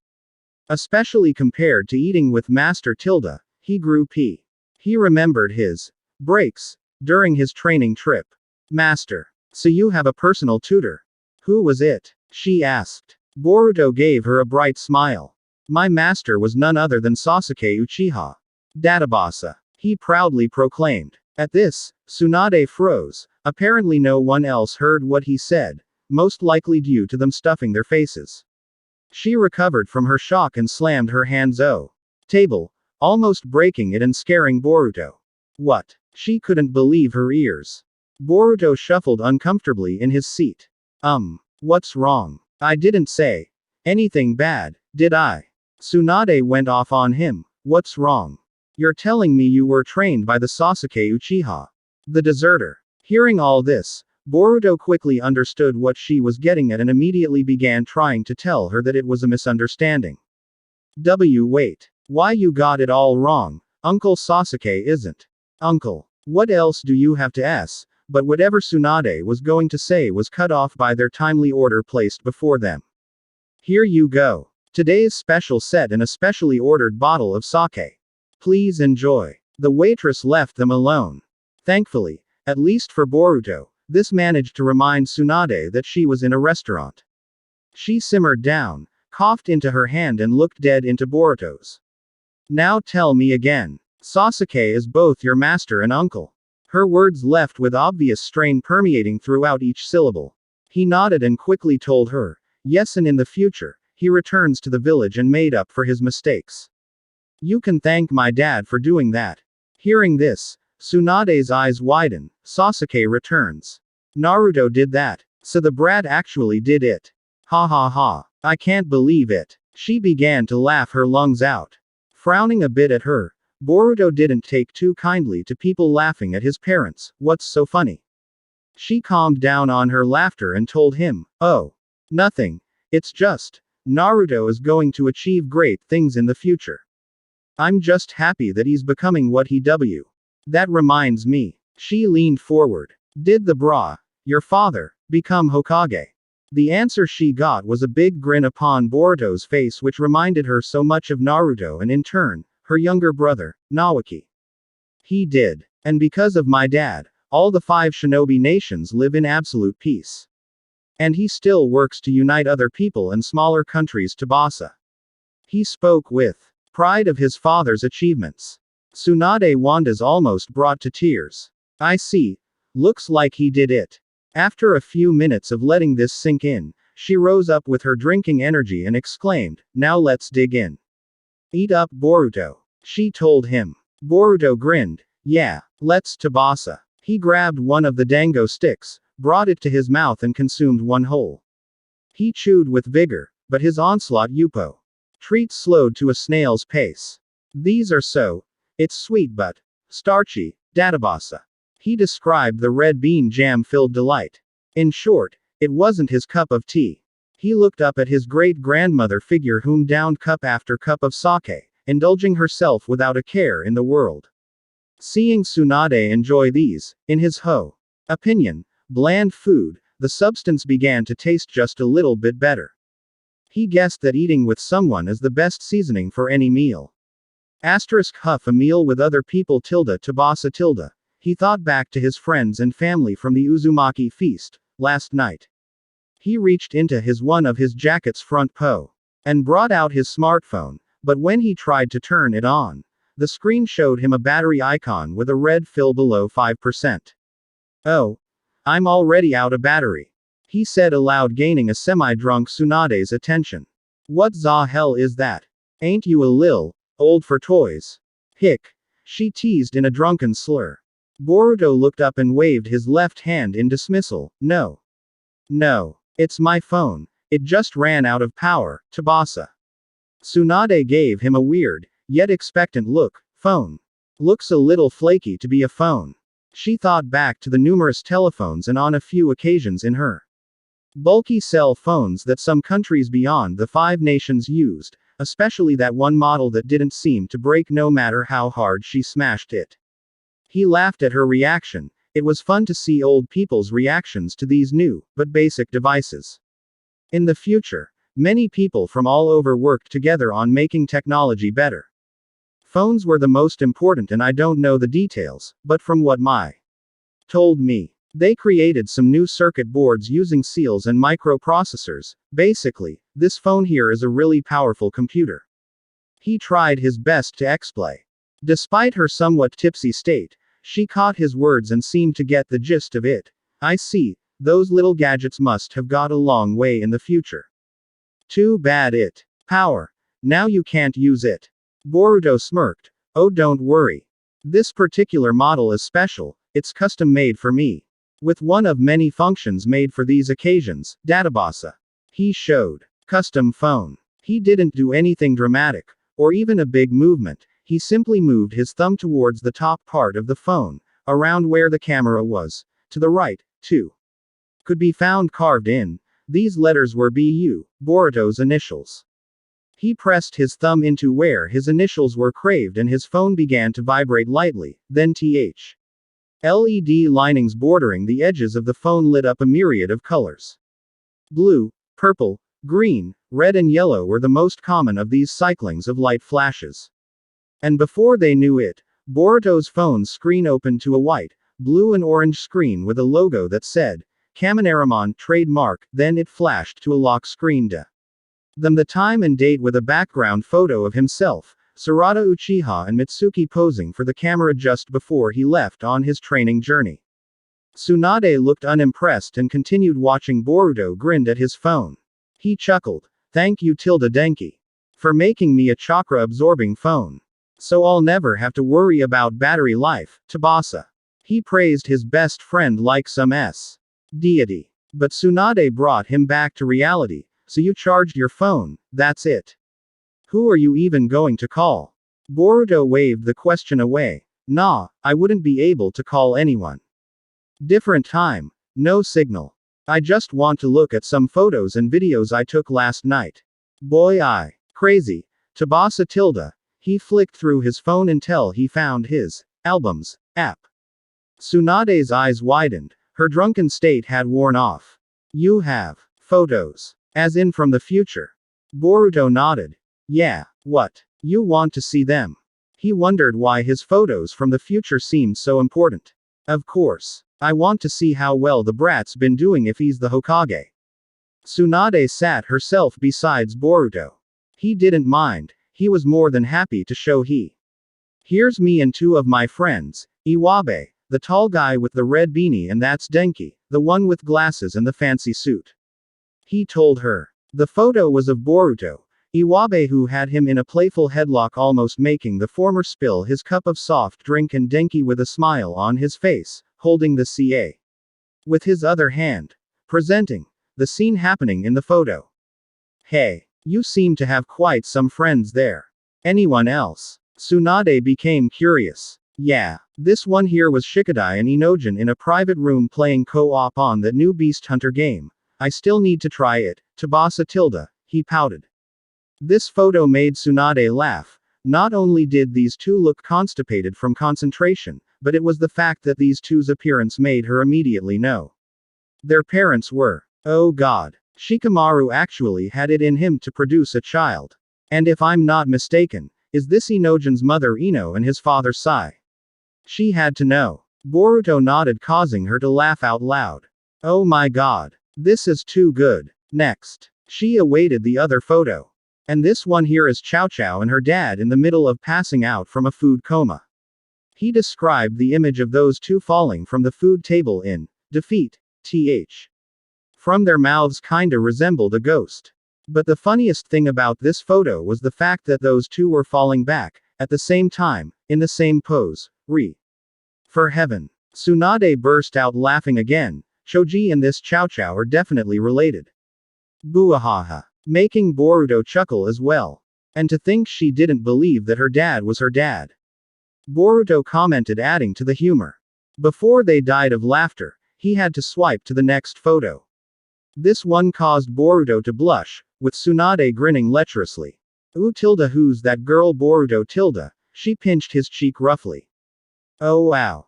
Stop. That hurts. Tsubasa. He pushed her hand away, revealing the red mark on his right cheek. That's Sumire Kake. She was the class rep back when we were both in the academy. She, went through an identity crisis at one point since her mother died so long. She can't even remember her voice. Boruto recapped those days. Tsunade closed her eyes. Poor thing. And what's your relationship with her? Hoping to spark some saucy details. Boruto smiled. She's a really good friend of mine. I helped her to see that she was an amazing person who brought the best out of others. And I'm happy to see that she more outgoing than before. He described her. Looking at the photo, it seemed innocent. Boruto held the camera forward and took the photo with Sumire, wearing her purple blouse, almost black trackies and a light pea and magenta cardigan over her top, somewhat behind him and looking over his arm. But what he wouldn't dare tell anyone was that her growth spurt was pressed int. Back at the time. The moment made him flush, and just before he could think any more dirty thoughts, he moved on to the next photo. And this one is Sarada Uchiha. My uncle's daughter. She's a really snarky and sassy girl compared to Sumire. He playfully described her character. Tsunade's eyes were definitely awake now. Sasuke has a daughter. My, it seems like he really does come back to us. Tilde Sarada ey. She does resemble her father in some ways, but her frown reminds me. Student. Tsunade pointed out. Boruto nodded. Oh, right. I forgot Aunt Sakura was your student back then. Yeah. Sarada's mom is Aunt Sakura, and just like her mom, Sarada punches really hard. Shivered as he remembered the last time she kicked his balls. Tsunade laughed heartily at those words. I can't believe how well the future has gone. Sakura finally made that man settle. Yes, it's a good time. As her eyes wander, the image of Boruto taking a sneaky selfie of both himself and Sarada, who was busy pushing his face and trying to take his phone off his hands. And that's all, my friends who were there that night. The other two, Mitsuki and Metal, were off somewhere else doing whatever, Tabasa. He added. Tsunade nodded. I see. Now what about your family? You haven't shown me any photos of Naruto or Hinata. Oh right. I was getting to them. He tapped another file which contained photos of his family. Here's my dad singing. He showed a photo of his father without his Hokage cape, singing his lungs out on stage, making the little toddlers, mainly the Hyuga children, ch. Around the makeshift stage. Tsunade chuckled at this photo. Ha ha ha ha. I can't believe I'm saying this, but he actually looks like a grown-up. Especially his hair. He's pretty well groomed. Did do T. himself. He should wear his hair like that more often. He looks neat for once. Boruto smiled, keeping his giggles in. Yeah, I've seen photos of his younger self. I'm glad mom told him to cut his hair. He looked like a slob back then, Tabasa. Tsunade slapped Boruto on his back 3 times, almost breaking it. You got that right. Booahahaha. She laughed. Boruto had to shift away from her for a while. Hey. My back. Anyway. Here's my mom. What Tsunade was faced with was a picture of Hinata stacking at least 46 plates of food around her table. Tsunade's eyes bulged out at this sight. Damn girl. Where do put it? That's what I'm trying to figure out, even to this day. And finally, my younger sister. Boruto concluded. Tsunade was taken aback. Wait. You have a sister? Boruto then finally showed a picture of his younger sister posing for the camera. She was giving him a double hand wave and had her knees slightly bent inwards. She-ha. Hair pulled back into a ponytail that reached just below her neck, with 2 sunflower hair clips keeping her bangs in place along the side of her head. She was wear white short sleeve dress shirt under a black corset with brass-colored buttons. Over that was a bright yellow cardigan, with long loose sleeves and tied around her waist sewed-on sash. Her bottoms were a pair of white 3/4, black knee socks underneath and a pair of white shinobi boots with yellow soles. She put on the biggest smile Tsunade had ever seen and her eyes sparkled with much joy. Oh my goodness, she is precious. She looks so much like Hinata, but she has Naruto's eyes and skin tone. I can't believe that Naruto could ever produce anyone that do. She jested. I know. She's the family's little princess. Nothing will ever hurt her, Tabasa. He made that point very clear. This made Tsunade smile at Naruto's future child. I see you really care about your sister. What a good older brother you are. Ha ha ha. She started pinching his cheeks. But this wasn't funny for him. His cheeks were on fire and he needed to get away. Stop. Tabasa. Boruto begged her for mercy and fortunately, he got away but with a sore cheek.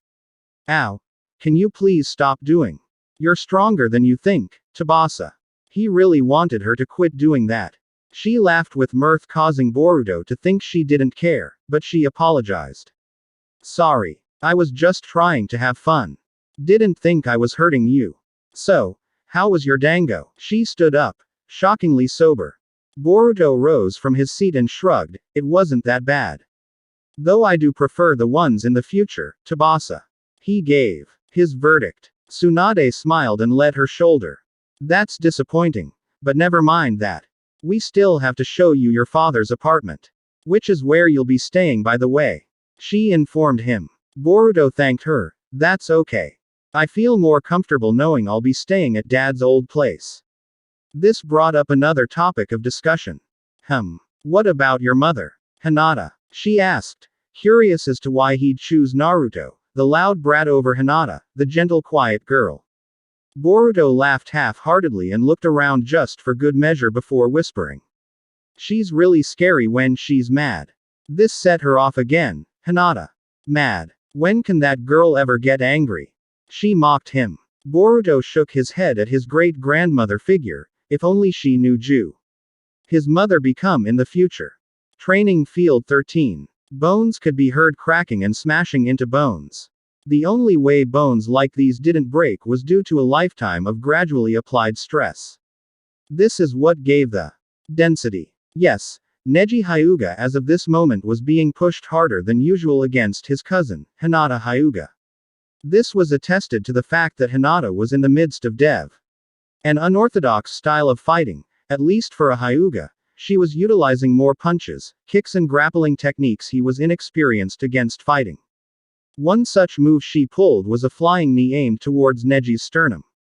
This was simple enough. He weaved out of the direct path and used the side angle to lightly palm Hinata out of the way. Palm. A blast of compressed air sent the girl tumbling. She performed a recovery roll and stood in a hunched position. Her eyes locked onto her cousin before she rushed towards him. Neji bit back his tongue and critiqued her aggression. She's got heart and aggression. A bit too hasty. He thought over as he took 2 half steps back. He did this since Hinata was now in range. She thrusted her arm out with lightning speed and precision. This made Neji slip under her arm, but Hinata's attack was a feint. She crafted a small illusion via the feint that covered her arm with chakra, fooling his eyes. Neji's eyes were now wide open. She had me. Neji panicked as he saw that Hinata was now performing a cartwheel kick, with the top of her shin almost nearing his face. Out of reflex, Neji used his momentum to spin rapidly and form chakra around his body. Rotation. Neji shouted and Hinata was blown away. Ah! Hinata rolled and flopped like a fish before she settled for hold her forearm. Realizing his mistake, Neji stopped. Lady Hinata. Are you alright? He approached his cousin with worry evident in his eyes. Hinata looked at him and nodded, but she had to ask. I'm fine, brother Neji, I just twisted my wrist. But I thought you said no rotations. Neji swallowed a gulp of saliva. I apologize. You caught me off guard with that last attack. However, we must see to it that wrist gets attention. He insisted. Hinata nodded and slowly stood up, just when she was about to agree with him. She suddenly sneezed, causing Neji to overreact. Lady Hinata. Are you sick as well? Hinata waved her hand. It's nothing, brother Neji. It just felt like as someone said something about me. Neji crossed his arms in thought. Odd. Who would talk about you in the middle of nowhere? Hinata looked down with a sad look on her face. I know, I hope Naruto said something about me. Her white face gained color. Neji sighed. What was so good about that idiot? Residential district. It had been an eventful couple dozen minutes. But Tsunade had finally sobered up enough to lead Boruto to Naruto's apartment block. Looking at it now, Boruto was due to having at least 3 or 4 floors, not to mention, the apartment complex was the same color scheme as his family's house. Whoa. This is where Dad lives, Tsubasa. He let his eyes lazily relax at the sight of his father's old apartment complex. Tsunade smiled at the youngster and hoped everything was to his liking. You seem amazed. I thought you'd be disappointed with where your father stays. She couldn't help but wonder. Boruto grinned at her. No, I kind of envied my dad for having his own place. I always found it cool how he lived by himself. No offense to Mom Tsubasa, he quickly Tsunade hummed to herself. That was quite unexpected. She thought that maybe times were different in the future. I see. Well, at least you and the brat don't have to be alone. Now let's get you settled in. She led onwards to the stairs. With Boruto closely behind, passing by doors and plants on the way which reminded him of his father spending his downtime watering plants. And the closer they got to the top floor, the more Boruto felt at home. Now they were in front of Naruto's apartment entrance. Pretty soon, this would be where he'll be for this journey. But first, great-grandma, he called. When he said that, Tsunade's grip on a potted plant sitting on a stool near the door shattered, making Boruto step back. Tsunade put on a scary smile whilst handing him the keys. Here you go, Boruto. The Brant's apartment keys. Now next time you address me, call me Tsunade, okay? She forced him into a corner. Boruto nodded furiously and made it clear he understood. Yes. I understand, Tsunade. Tsubasa. In a finicky pace. Tsunade seemed pleased and left him to it, with one last line. Good, now all live you two it tilde. Once she was gone, Boruto let out a breath of relief he needed to hold back.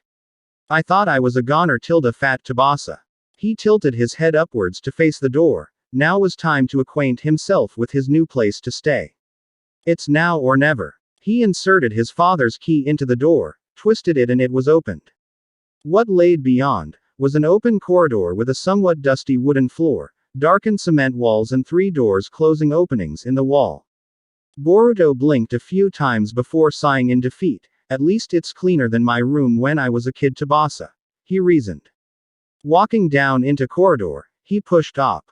First door on his right, which revealed the living room, kitchen hybrid. By far, it was the cleanest room, barely any dust, but the tabletops with filled to the brim with candy.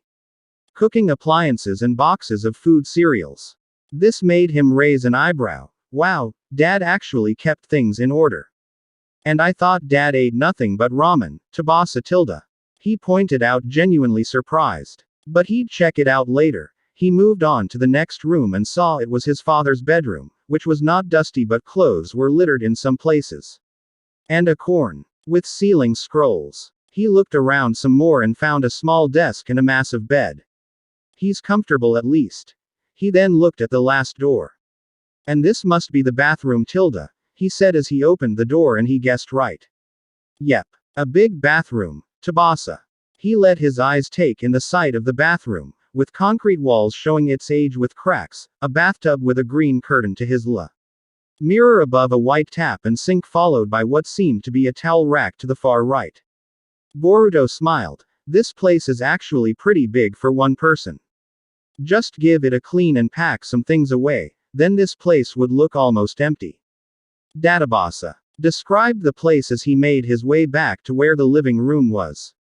His old man wouldn't mind letting him have a drink now, would he? Turning towards the refrigerator in the kitchen that was connected to the living room, Boruto noticed a bright note of the appliance which contained a messy message to him. Hold back a laugh. Really, Dad? Buy new milk. I guess some things haven't changed, Tsubasa. The future dweller relished the thought as he opened the fridge's door to observe its contents. Inside, he was surprised to see all the necessities that one would need. Eggs, bacon, spring onions, butter and expired milk. Boruto shrugged and gave his dad's the benefit of the doubt. He at least reminded himself to get more milk. Looking down, however, his eyes bulged out of his sockets. Whoa. Now that's a lot of orange juice, and is that soda? Tsubasa. He didn't bother hiding his shock. He put a big grin on his face whilst he grabbed himself a can of soda. And I thought I was bad with my soda drinking. Boruto popped open the can and took a quick sip of the beverage. This satisfied the young man to a great extent and himself down at the small table in the living room. Now I'll just wait for Dad, he suggested as he slowly enjoyed his orange soda. At least soda hasn't changed with Naruto. As for where the younger man's dad was at, he currently being picked up by Shizune, who was trying to tell him something important but he wasn't listening. Naruto, we have to head back to your apartment now. But before that, is there something you need to do? She reminded him. However, Naruto squinted his eyes and his shoulders. Not really, but this is definitely the last time I hang out with Sai. Datbeo. I swear, what's with him and D? Shizune's face boiled at what he was about to say. Forcibly began pulling on Naruto's arm and dragging him towards his apartment. Never mind. We must hurry. We're already behind as it is. She told him as she completely disregarded the fact that Naruto's ass was receiving some major carpet bu. Ow. Ow. Shizune Nichan. That hurts. Datbeo. Naruto pleaded for her to stop before his ass was mauled to death, literally. But his plea went unheard since Shizune began grumbling about how Lady Tsunade is probably using this as an excuse to get out of the office. Doesn't she ever realize important her duties are? With her feet stomping the ground harder, signifying how much she stressed each word. Despite the pain Naruto was enduring, he managed to at least ask, "Just what's so important that you have to drag me along the ground for?" Tabeo, as he found his Fae, did a roadie run backwards, pretty much a retarded moonwalk, to relieve his ass of the pain. Whilst he did that, Shizune answered him without losing her steam. "Someone came to the village is going to be living with you from now on," completely ignoring Naru. Gobsmacked look. "What? Hold on. Don't I get a say in?" Oof. His face ended up on the sandy ground when Shizune dropped him off. She hastily told him, "Here we are Naruto. Now head I have to find Tsunade. Bye bye." She ran off without giving the poor kid a chance to speak. In the distance, Naruto could faintly hear her scream, "Lady Tsunade." Frowning at the knowledge he had acquired, he looked up to see he was in front of his apartment building. So someone was living with him. Whoever it was, they better. Good roommate. Damn that old granny, making decisions without asking me, Dadbeo. They better not be touching my premium stack of genuine pork bone broth ramen. He swore as had a reason to rush to his home. No one touches his ramen and gets away with it. With this as his goal, he slammed the unlocked door open, ignoring the fact that it was opened as he was blinded by rage. But he managed to hear a gasp from his room kitchen area. "So they are here already. Tabeo," he thought to himself as he began rounding a corner. He started yelling, "You better not have touched my ramen. You." His mouth became slack when his eyes laid upon the backpacker. The aforementioned person of subject coughed into his mouth to clear his throat. He had apparently helped himself to a can of orange soda. "Oh, he's got good taste. I mean, wait a minute." He paused his thoughts. He pointed an accusing finger. "You. Who the hell are you? And why are you copying me, Dadbeo?" His eyes took in the taller blonde with neater, fluffy hair in contrast. Own messy spikes. This guy looked almost like he did, except taller, better clothing, 2 less whiskers and 1 pale blue eye with barely any pupils. If this guy was disguising as him, then he needed to do a better job on his Henji. The copycat tried to introduce himself. "Hey there, nice to meet you, I'm Boru." But Naruto summoned a clone and immediately began working on a Rasengan. Rasengan. Naruto thrusted it up into the air, telegraphing that he was ready to strike. On the other hand, Boruto was chuckling a bit and felt beads of sweat trickling down the side of his face. "I should have expected something this to happen, Dadabasa," he noted. And Naruto heard him say his verbal tick, at least what he thought of as a mockery of his own. Pissed him off more. "Stop copying me." He charged Rasengan first towards Boruto at breakneck speed. But for Boruto, he simply took a step back from the small table and towards the win. Behind himself. His intention. He swiftly slid the window open, then body flickered through it to avoid his father's Rasengan in just the nick of time. With Naruto already being midair with his current momentum, it carried him right through the window, and with him panicking. Ah, what the? Naruto was caught off by the copycat's speed and agility. But he didn't take his time admiring it, instead he let his Rasengan dissipate into the air and his hand together to create a shadow clone. With a pop akin to that of a party popper coming from his side, Naruto let the clone grab onto him and toss him to safety onto the rooftops before dispelling. The original thanked his clone and flipped onto his feet, feeling the familiar comfort of hard ground. He let out a breath of relief before his eyes turned stern. He looked around searching for the other blonde and found him standing atop a water tower on another building. Himself. He glared at Boruto and pointed fingers at him. "Hey you. What's the big idea? Why are you pretending to be me, Dadbeo?" He demanded to know. Boruto leapt down and held his right hand up. "I'm not pretending to be you. This is just how I happen to look, Tabasa." He tried to convince his father's younger self. But Naruto didn't buy it and settled into a battle-s. "Yeah right. I think you just want to steal my secret ramen stash like the last time someone pretended to be me, Dadbeo," he accused. This claim made Boruto's mind stall for a moment. Secret ramen stash. Pretender. Where did I hear that from? Then it clicked. Boruto snorted at the memory. Oh, that story. I remember when you told me that. I didn't think it actually happened, Tabasa. Ha ha ha. He giggled at the discovery of knowing that the event did indeed H. Naruto frowned at him, however. Did this guy really think this was funny? No one threatens his ramen and mocks him. Oh. Just shut up, you. I'll give you something to laugh at, Datbeo. He made good on that promise by summoning 100 shadow clones catching Boruto's Atentio. Future Dweller set his feet square for balance. This many opponents meant he needed to keep on his toes. Then it came. Naruto shouted, "Attack!" causing a wave of 20 clones to swarm Boruto.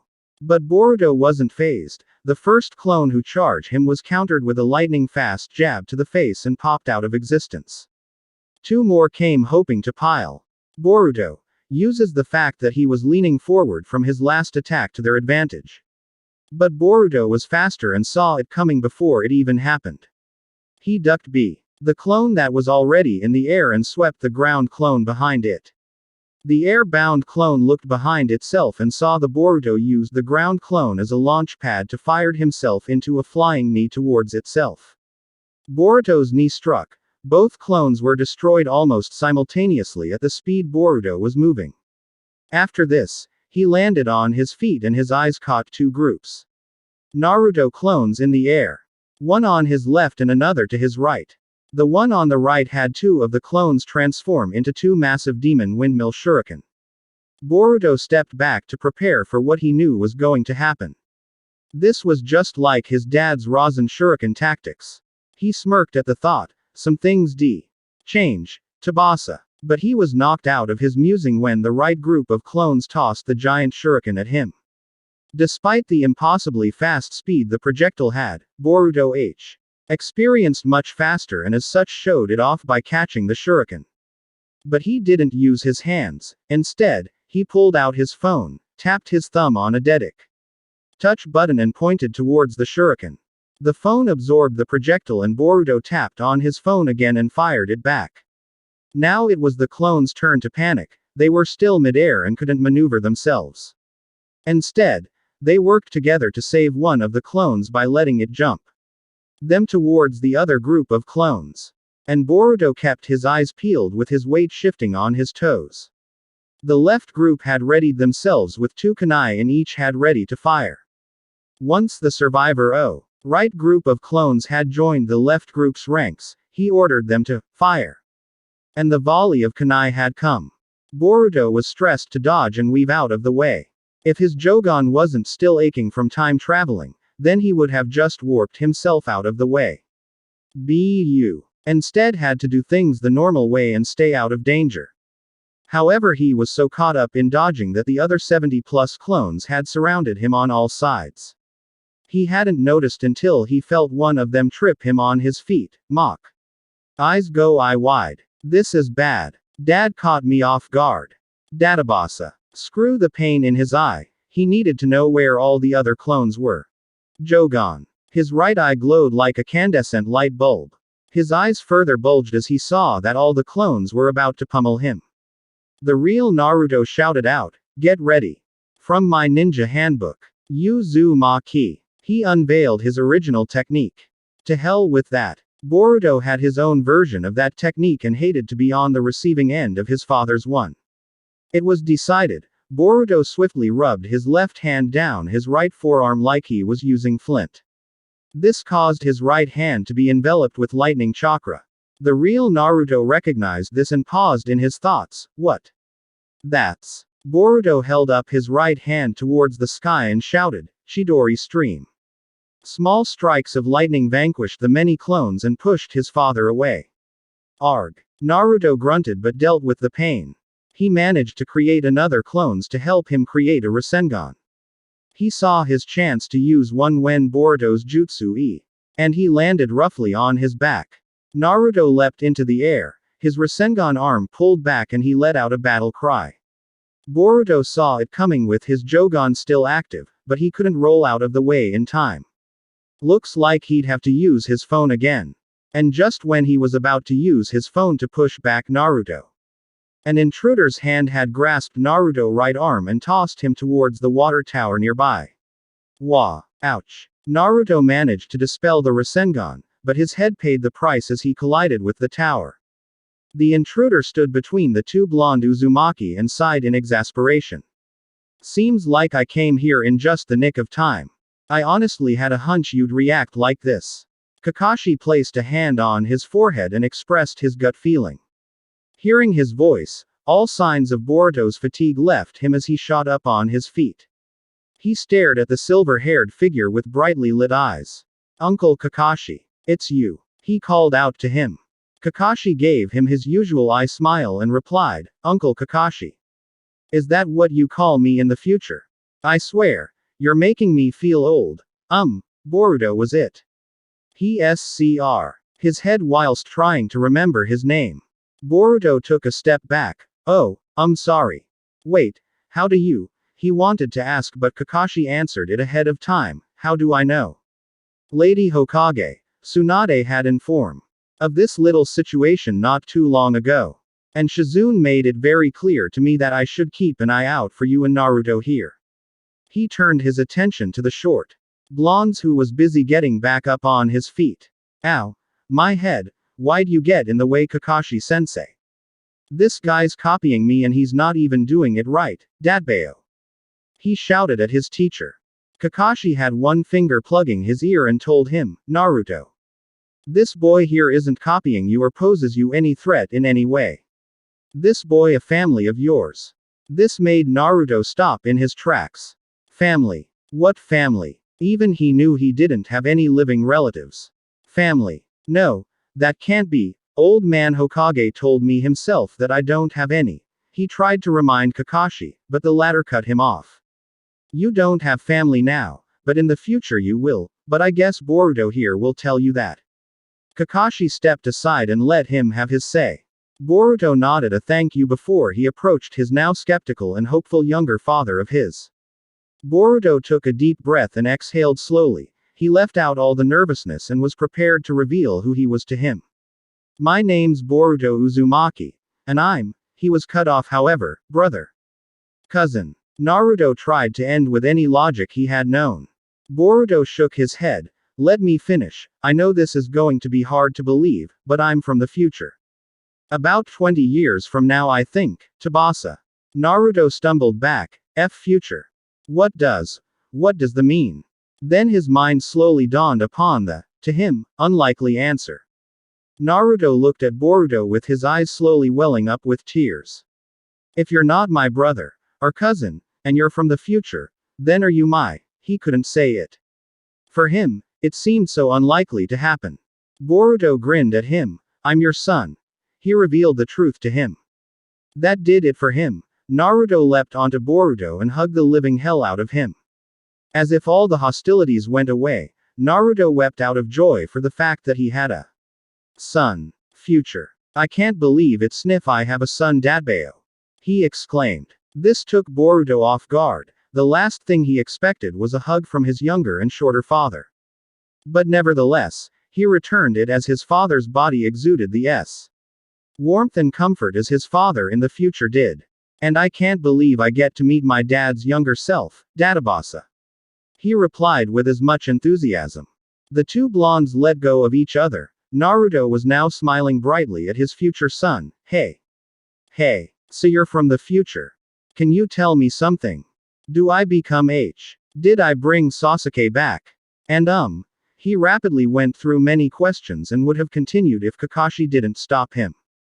Naruto. The questions can wait. Why not save it for some father-son time back in your apartment? He suggested. Naruto's face at first brightened up at the idea, but then turned pale as he suddenly realized. My apartment. Oh no. I forgot to clean it and You didn't find anything weird did you Boruto?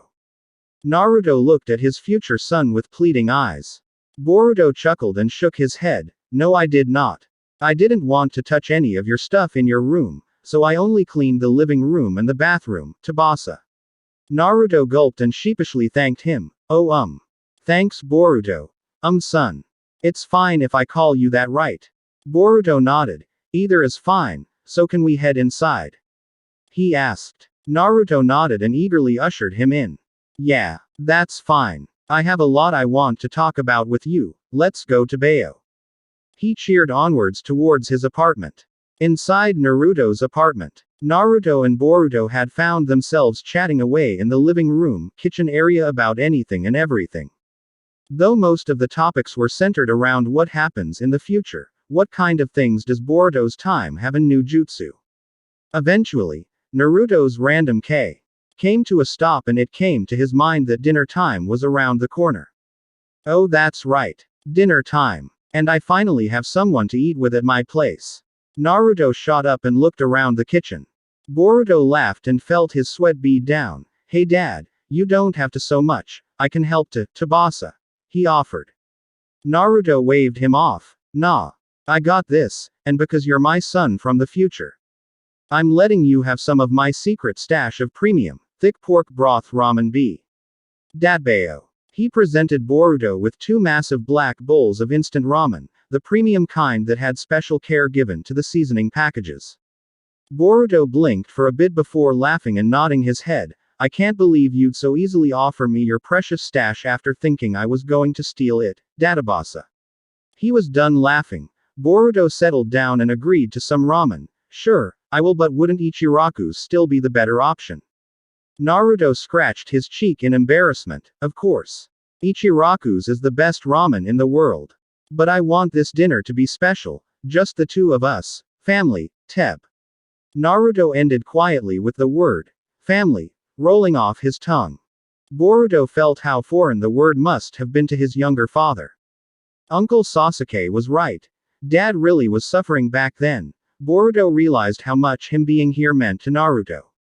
Boruto smiled. Alright, then what are we waiting for? Let's dig in, he exclaimed. This caused Naruto's own mood to be lifted back up. Yeah, let's get the water into these things. Naruto placed the 2 bowls of ramen onto the table, one in front of Boruto and the other on the opposite side of the table. Returned with the kettle full of boiling water and filled each bowl with its contents. And unlike other bowls of ramen, the premium ramen took 5 minutes to cook through. So naturally, Naruto took this time to speak with Boruto. He began. So, Boruto. The aforementioned individual looked up. Yeah, Dad. Naruto bit his lip and stammered out. Do I bring Sasuke back to the village? He hoped for a good answer. Boruto simply stared at his father for a moment, making him fear the worst until Boruto nodded. Yeah, you do. In fact, Uncle Sasuke is my master back in my time. Revealed. Naruto's eyes widen. So he does come back. That's a relief. That means everything I'm doing won't be for nothing, Datbayo. He cheered with much happiness. But Naruto wasn't finished with the questions yet. The next one that came up was obvious. And also, do I become Hokage? Naruto asked with hope in his eyes. Boruto chuckled a bit. Of course you do. You become the 7th Hokage, the greatest of them all. Loved by everyone, and you love them all because the village is your fam. Least that's what you told me. Family. Speaking of which, that reminded Naruto. Speaking of family, if I had a son, that means I got married, right? Naruto shifted in his spot. Boruto nodded. Yep. And you want to know who you married? He guessed right. Naruto confirmed this with a nod of his head. And just to be start off, no. It's not Aunt Sakura. She married Uncle Sasuke. Boruto stated firmly. Naruto, however, wasn't bothered by this piece of news. Sakura and Sasuke get married. So I really do make good on that promise. Naruto coughed. Anyway, no ICA myself with Sakura without me getting beaten up daily. Naruto reasoned. Boruto snorted. Yeah, Auntie is just like Sarada, who beats me up for being stupid. Boruto could relate to his father's pain. And Naruto shivered for his future son. Oh tilde, I feel bad for you. Okay. Then not Sakura. Not Ino. She's always kind of mean to me even if I've done nothing wrong. Boruto agreed with that. Well, I did feel that Aunt Ino gave off that impression. She was a bit more sassy than others. Naruto immediately crossed Tenten off. Not Tenten. I think she likes her weapons more than people. Boruto laughed at his father's comment. Now that was a good I reckon. Even in the future, She refuses to stop selling weapons instead of toys, Tsubasa. This got a good rise out of Naruto, who couldn't help but laugh at the knowledge. Ha ha ha. Who would have thought that learning about the future would be so fun? He and his son shared a good laugh for a while. Then the laughter turned to silence. Now it was time for the final guess. Naruto's eyes narrowed in doubt. He wasn't too sure of his chances with this particular person. Before he made his guess, he asked his future son, "So did I marry someone from Konoha?" And received a nod of confirmation in return. Naruto placed his hand beneath his chin. "So it's someone from Konoha, and she's someone I'm friends with now, right?" Boruto confirmed this. "Yes, in fact, I think she's kind of shy around you at this time," he added, hoping his dad would guess already. And Naruto, after much hesitance, gave his answer. "Did I marry Hinata?" He asked with doubt in his voice. Boruto smiled. "That's right. My mom is Hinata Uzumaki. The scariest person I know, Tsubasa." He joked. Naruto laughed at the claim due to how ridiculous it sounded. Hinata. Scary. Aside from the one time she hid behind a metal pole at night and creepily smiled at him. Way was she scary. But jokes aside, Naruto sighed in disbelief. "I really marry Hinata?" Boruto gave his father a hard stare. "What's with that face? Is there something you don't like about mom?" he asked with a bit of a bite to his voice. Which Naruto caught and waved his hands. "No. I really do like Hinata. I think she's really cool and awesome despite what others say about her, but," he looked with a sad look on his face. Boruto tilted his head and asked him, "Then what's wrong?" Naruto looked at his future son and told him, "I don't think she likes me that much, Tabeo." What? Mom not liking dad? How could that be? Mom had always said she'd been in love with dad since childhood. Therefore, Boruto asked, "What makes you think that, Tsubasa?"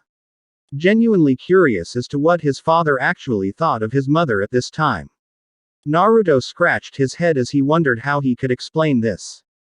Then he felt a familiar presence outside of his apartment and grinned. "I'll show you, Boruto. I think she's outside hiding somewhere right now." He stood up and walked towards his window. Boruto stood up as well when his father opened the window and wanted to ask, "How would you know?"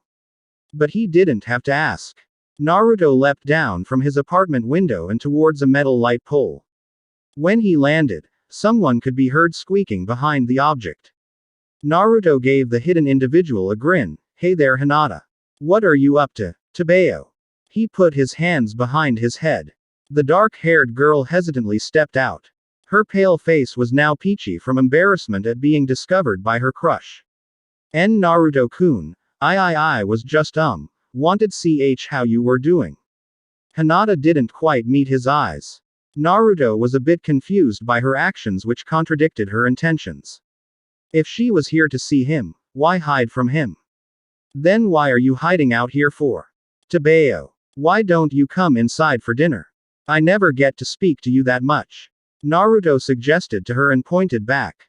Apartment. However, the poor girl's mind only processed a few choice words of Naruto's. Dinner. In Naruto's apartment. Just the two of us. Her mind went on to conjure who knows what she thought of.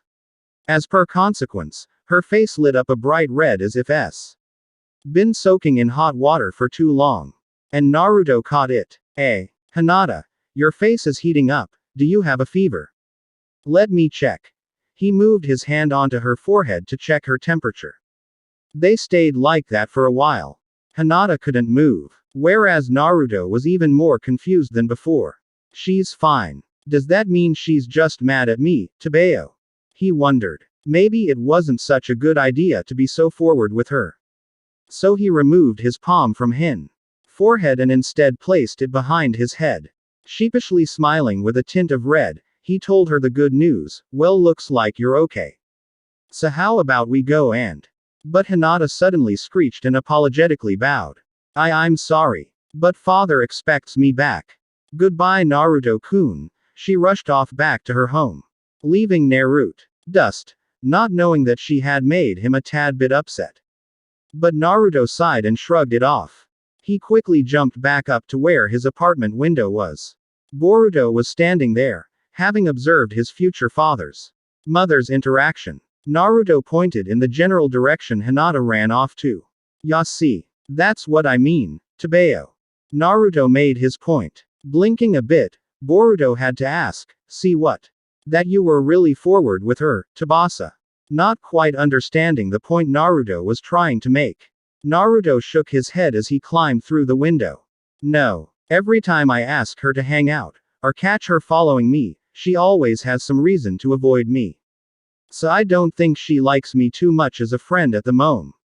Alone someone she'd want to marry, Tabeo." He ended with a depressed sigh. Then it clicked for Boruto. He understood exactly why his father didn't see his mother in a romantic light in his younger day. "Oh, I get it. But are you sure she isn't just shy around you?" He added to convince his future father that maybe things weren't as it seemed. But Naruto had a reply for that. "She is shy, but I've seen her talk to complete strangers, no problem. And I think she might like Kiba or Shino, Tabeo." He added just reinforce that fact. Now that actually made even more sense. Everyone knew his mother's side of the story about how Naruto didn't notice her feelings, but barely anyone knew his father's. The story. So dad does have feelings for mom at this time. He just thinks mom doesn't like him because how much she hides from him, Tsubasa. He concluded and thought about some to do later during his stay here. Whilst he was thinking, Naruto asked another question, "So how did I do it?" Boruto blinked. "Do what?" Naruto scratched one of his flustered cheeks and said more specifically. "How did I get her to like to me? Do I impress her in the future?" Datbeo. This made a smile crack on Boruto's face. So his dad is interested in mom. Now this was a good way to get them started. Though as much Boruto wanted his parents' talk, this was something they had to do themselves. "I'm not going to tell you. That's something you'll have to do on your own, Databasa," he told his father. Naruto shuddered. "Oh man. Guess I might ask if she wants to eat dango together again for old time's sake." He recalled how long it had been since they had last been on together. Boruto waved him off. "That's a start. And now onto another topic. Where do I sleep, Tsubasa?" And like that, Naruto's mind was off Hinata and now thinking about his son's well-being. "Oh, that's right. I don't know what to do about that. You could have my bed. I'll just sleep on the couch." Naruto flailed. Boruto laughed a bit and had to ask, "Really? I thought you'd make me sleep on the couch because you wouldn't want to give it up, Tsubasa." Naruto flinched a bit and admitted, "Well, I was going to do that, but then I heard that parents do this for their children, and besides, the couch is actually pretty comfy, Naruto brightened up the mood. Boruto stayed silent in surprise for a moment. But he grinned at his younger father. "All right, if you insist." Now that sleeping arrangements were decided, Boruto decided the time by playing on his phone. Doing this caught Naruto's attention. "Oi, what that Boruto?" He stood on tippy toes trying to see what Boruto was doing. Boruto replied, dividing his attention, "Just looking at some photos and videos I took last night," he replied. Naruto's eyes sparkled. "Wait. Photos? As in from the future?" Tabeo. Boruto nodded. "Yes, why? You want to see?" More than happy to show him. Naruto grinned and nodded like a kid high on sugar. So the two sat down at the kitchen table, flicking through photos that Boruto had shown Tsunade earlier besides his family. Nevertheless, each and every one of them got a good chuckle out of Naruto. "Wahahaha. Shikamaru has a kid too. With Tamari. I knew they were dating. Datbeo. And Choji's daughters looks just as big boned as him." He ended a lit. Hesitant to call Choji fat. Boruto's own laughter was being set off as well. "I reckon. And here's one of Inojin with my best friend Denki trying to get his animation up and running, Tsubasa." He showed a photo of Inojin fidgeting over when his animation was going to finally be processed onto the big screen at the party. Naruto was off laughing again. "What? Ino and Sai have a kid too?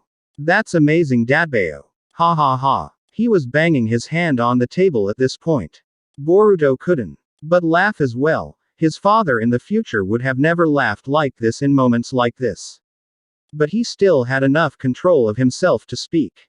I reckon. Even great-grandma Tsunade pretty much said the same thing. He let him know. But what he called Tsunade made Naruto cough on his spit. Great-grandma. You didn't actually call her that, did you, Dadbao? His cheeks burned from laughter. Boruto nodded with his lips pressed tightly. And she did not like it one bit. And that was the last laugh they shared. For Naruto, having his future son here made his life so much brighter already. Once the two blondes settled down, Boruto flicked through a special album of photos and videos on his phone. These in particular made Naruto pause. He choked out, "Huh. Is that?" Boruto smiled fondly. "Yep. That's you and Mom helping our cousins out with the family feast." He and his father eyed the photo. It was of his future mother, Hinata Uzumaki, trying to lay out trays of baked goods and finger foods she had made. But her husband Naruto, being obsessed with anything made, especially sweets, was sneakily trying to steal a bite. No surprise that it became a playful battle between them. Hinata was simultaneously preparing the food keeping Naruto at bay, and Naruto was terrorizing her and the food. Despite the bother, they were both laughing and lovingly touching faces against one another. Why Boruto had a photo of them like this? He thought maybe they'd like a photo together from their recently returned son. Not to mention, it was a good thing because from the teen Naruto's face. He was enamored with the photo. And that's Mom, as I remember her. He tried to break the silence. But Naruto didn't hear him. All he could do was stare at Hinata's face. Wow. Hinata is so. Naruto couldn't believe how beautiful Hinata was in this moment. Not just her looks, but the way she carried herself and that smile, he remembered seeing it once when he was still a little boy. Meanwhile, Boruto raised an eyebrow at his future father. Was his mother really that pretty? He shrugged. If that's what his dad was into, then he was free to his own ta. Then Boruto swiped to another image, snapping Naruto out of his trance. What? Hey, who's this girl, Dadbao? He pointed out the little girl with bluish, ink hair like Hinata's, but eyes like his own and whisker marks upon her face. Boruto smiled fondly at the image. That's Himawari, my younger sister by 2 years. She's gotten so big now, it's hard to believe she used to be barely half the height of my leg, Databasa. He recalled the girl who always wanted her big brother to carry her on his back. Whilst Boruto was reminiscing about his time, Naruto's couldn't stop his tears from falling. His son, and his daughter, and he also had a beautiful wife. Naruto felt a pleasant warmth in his chest. My family. It sobbed so hard to believe that someone sobbed like me could sob. He wiped away the tears. As he did this, Boruto placed a comforting hand on Naruto's shoulder. You mean our family? I'm here now and you know you won't be alone from now on, Dad. Naruto looked at his future son for what seemed like ages. Before smiling widely and then saying, "Thank you, Boruto. And can I ask?" Naruto drew on until he pointed behind Himawari in the image. Who's that boy behind her? His tone became very sharp. Boruto looked at his phone and chuckled. Oh. That's Inojin. He kept her happy while I was gone, Tsubasa. Why did you ask? He wondered. Naruto frowned at him. I don't like how close he is to her. He expressed his dislike. Boruto half-heartedly laughed. I should have known that this wouldn't change. He tried to say otherwise. He's not a bad person. He actually really cool. I think you'll like him, Databasa. Naruto looked away in disdain. If he's anything like Sai, then I doubt that. Boruto tensed up. Before his younger father could become too protective, he swiped to a photo of his father and his master, Sasuke. If Naruto's breath hadn't hitched before, then this image got to him. Sasuke. He came back to us, Naruto's voice cracked. Looking down, with his hair shadowing his eyes, he began to tremble in a manner that looked like he was becoming insane. Which had Boruto believe that, maybe this bad idea. But Naruto shot up and cheered, alright. If that's how the future turned out, I'll work twice as hard to make it happen, Dadbao. This comment surprised Boruto. Dad. He smiled at his future father. So this is what Uncle Sasuke. Meant when he said my dad worked for everything. Boruto stood up and began walking past his dad. I'm going to call it a night. See you in the morning, dad. Boruto waved his goodnight. Naruto grinned but not before adding, alright, sleep tight, but you don't have to call me dad if you don't want to, Tabeo. Not really meaning it. Boruto held up a hand and replied, I can't help it. That's all you've been to me so far. Before he headed into Naruto's bedroom, leaving behind a stunned Naruto. Naruto stood paralyzed. He was nothing a father to him so far, that means. He smiled. I'm doing a good job as a dad, for now at least, Dadbeo. He grinned as he jumped into the living room couch. Just what other things could he and his son do tomorrow? Omake. The last parody. It had been a great many years since the Fourth Great Uganda War, against the lowly army who threatened their Y. But after the efforts of the legendary Knuckles, Ga, he had brought peace to the world and brought back a dear friend, his right-hand man, Castro. But now, after 3 years, a new threat from outer space came and took his queen. It had broken his heart beyond anything. His words carried his sadness, my queen. Why? However, a pink Knuckles told him, Gaston's my brudda, don't you think it's weird? The queen had to save her sister. Which is why she. But Gaston's needed no further explanation, huh? My queen still. She still loves me. I must go now. A few minutes later. After Gaston's rescued the queen, he was stalled by white Knuckles with green eyes. Gaston's clucked. Clucked a white devil. I will not let you destroy Uganda. He charged the white devil with a ball of energy akin to a Rasengan. The white devil matched him with a multitude of green energy projectiles, but Gaston's weaved and deflected many before colliding with the white devil's emerald energy. Seeing as the two were evenly matched, the white devil summoned forth a giant rock monster. Go forth and destroy the Y. He ordered the golem. However, Gaston's a trump card. He called upon his hidden power. He shouted as he began to glow golden, Commander. His battle cry lasted as his hidden companion was summoned forth. Then as soon as Gaston's was finished yelling, enormous being turned out to be an even larger Knuckles, W. The words, the Y, tattooed upon its chest. And he shouted his name with might and pride. Ebola. The being's scream held such power, it vaporized the massive golem who retreated back into the white devil's storage of power to avoid getting cans. The white devil was cornered. No, this cannot be. The Y is a dead meme. But Gaston had something to say about that. No, my brudda. A ball of wiggling golden energy swirled in his hand. The Y isn't about clucking, spitting, or even the Ebola. He began to charge the white devil, who was stunned by his speech. Gaston thrusted his attack into the white devil. The Y is about being yourself. And bring happiness to others. No matter what why it hurts you. His words seemingly amplifying his attack. The white devil screamed in agony, ah. Whilst Gaston finished this battle with Ebola. Boom. And the battle was over. He dispelled the commander and his golden form. And when he did that, his queen came running to him. Gaston's. You saved me. The queen. A blue Knuckles came to him. Gaston bowed. Anything for you, my queen. The blue Knuckles smiled. How can I repay you? Cluck. Gaston's looked into the queen's eyes. Give me a kiss. The queen, however, was nervous, but isn't that kinda gay? Gaston's looked around for a while before shrugging. Never gay. If it isn't a Twilight story. They both giggled with the queen adding, that is true, my brudda. Before the two suddenly made kissing noises and going on the grow too. Okay, let's stop right there.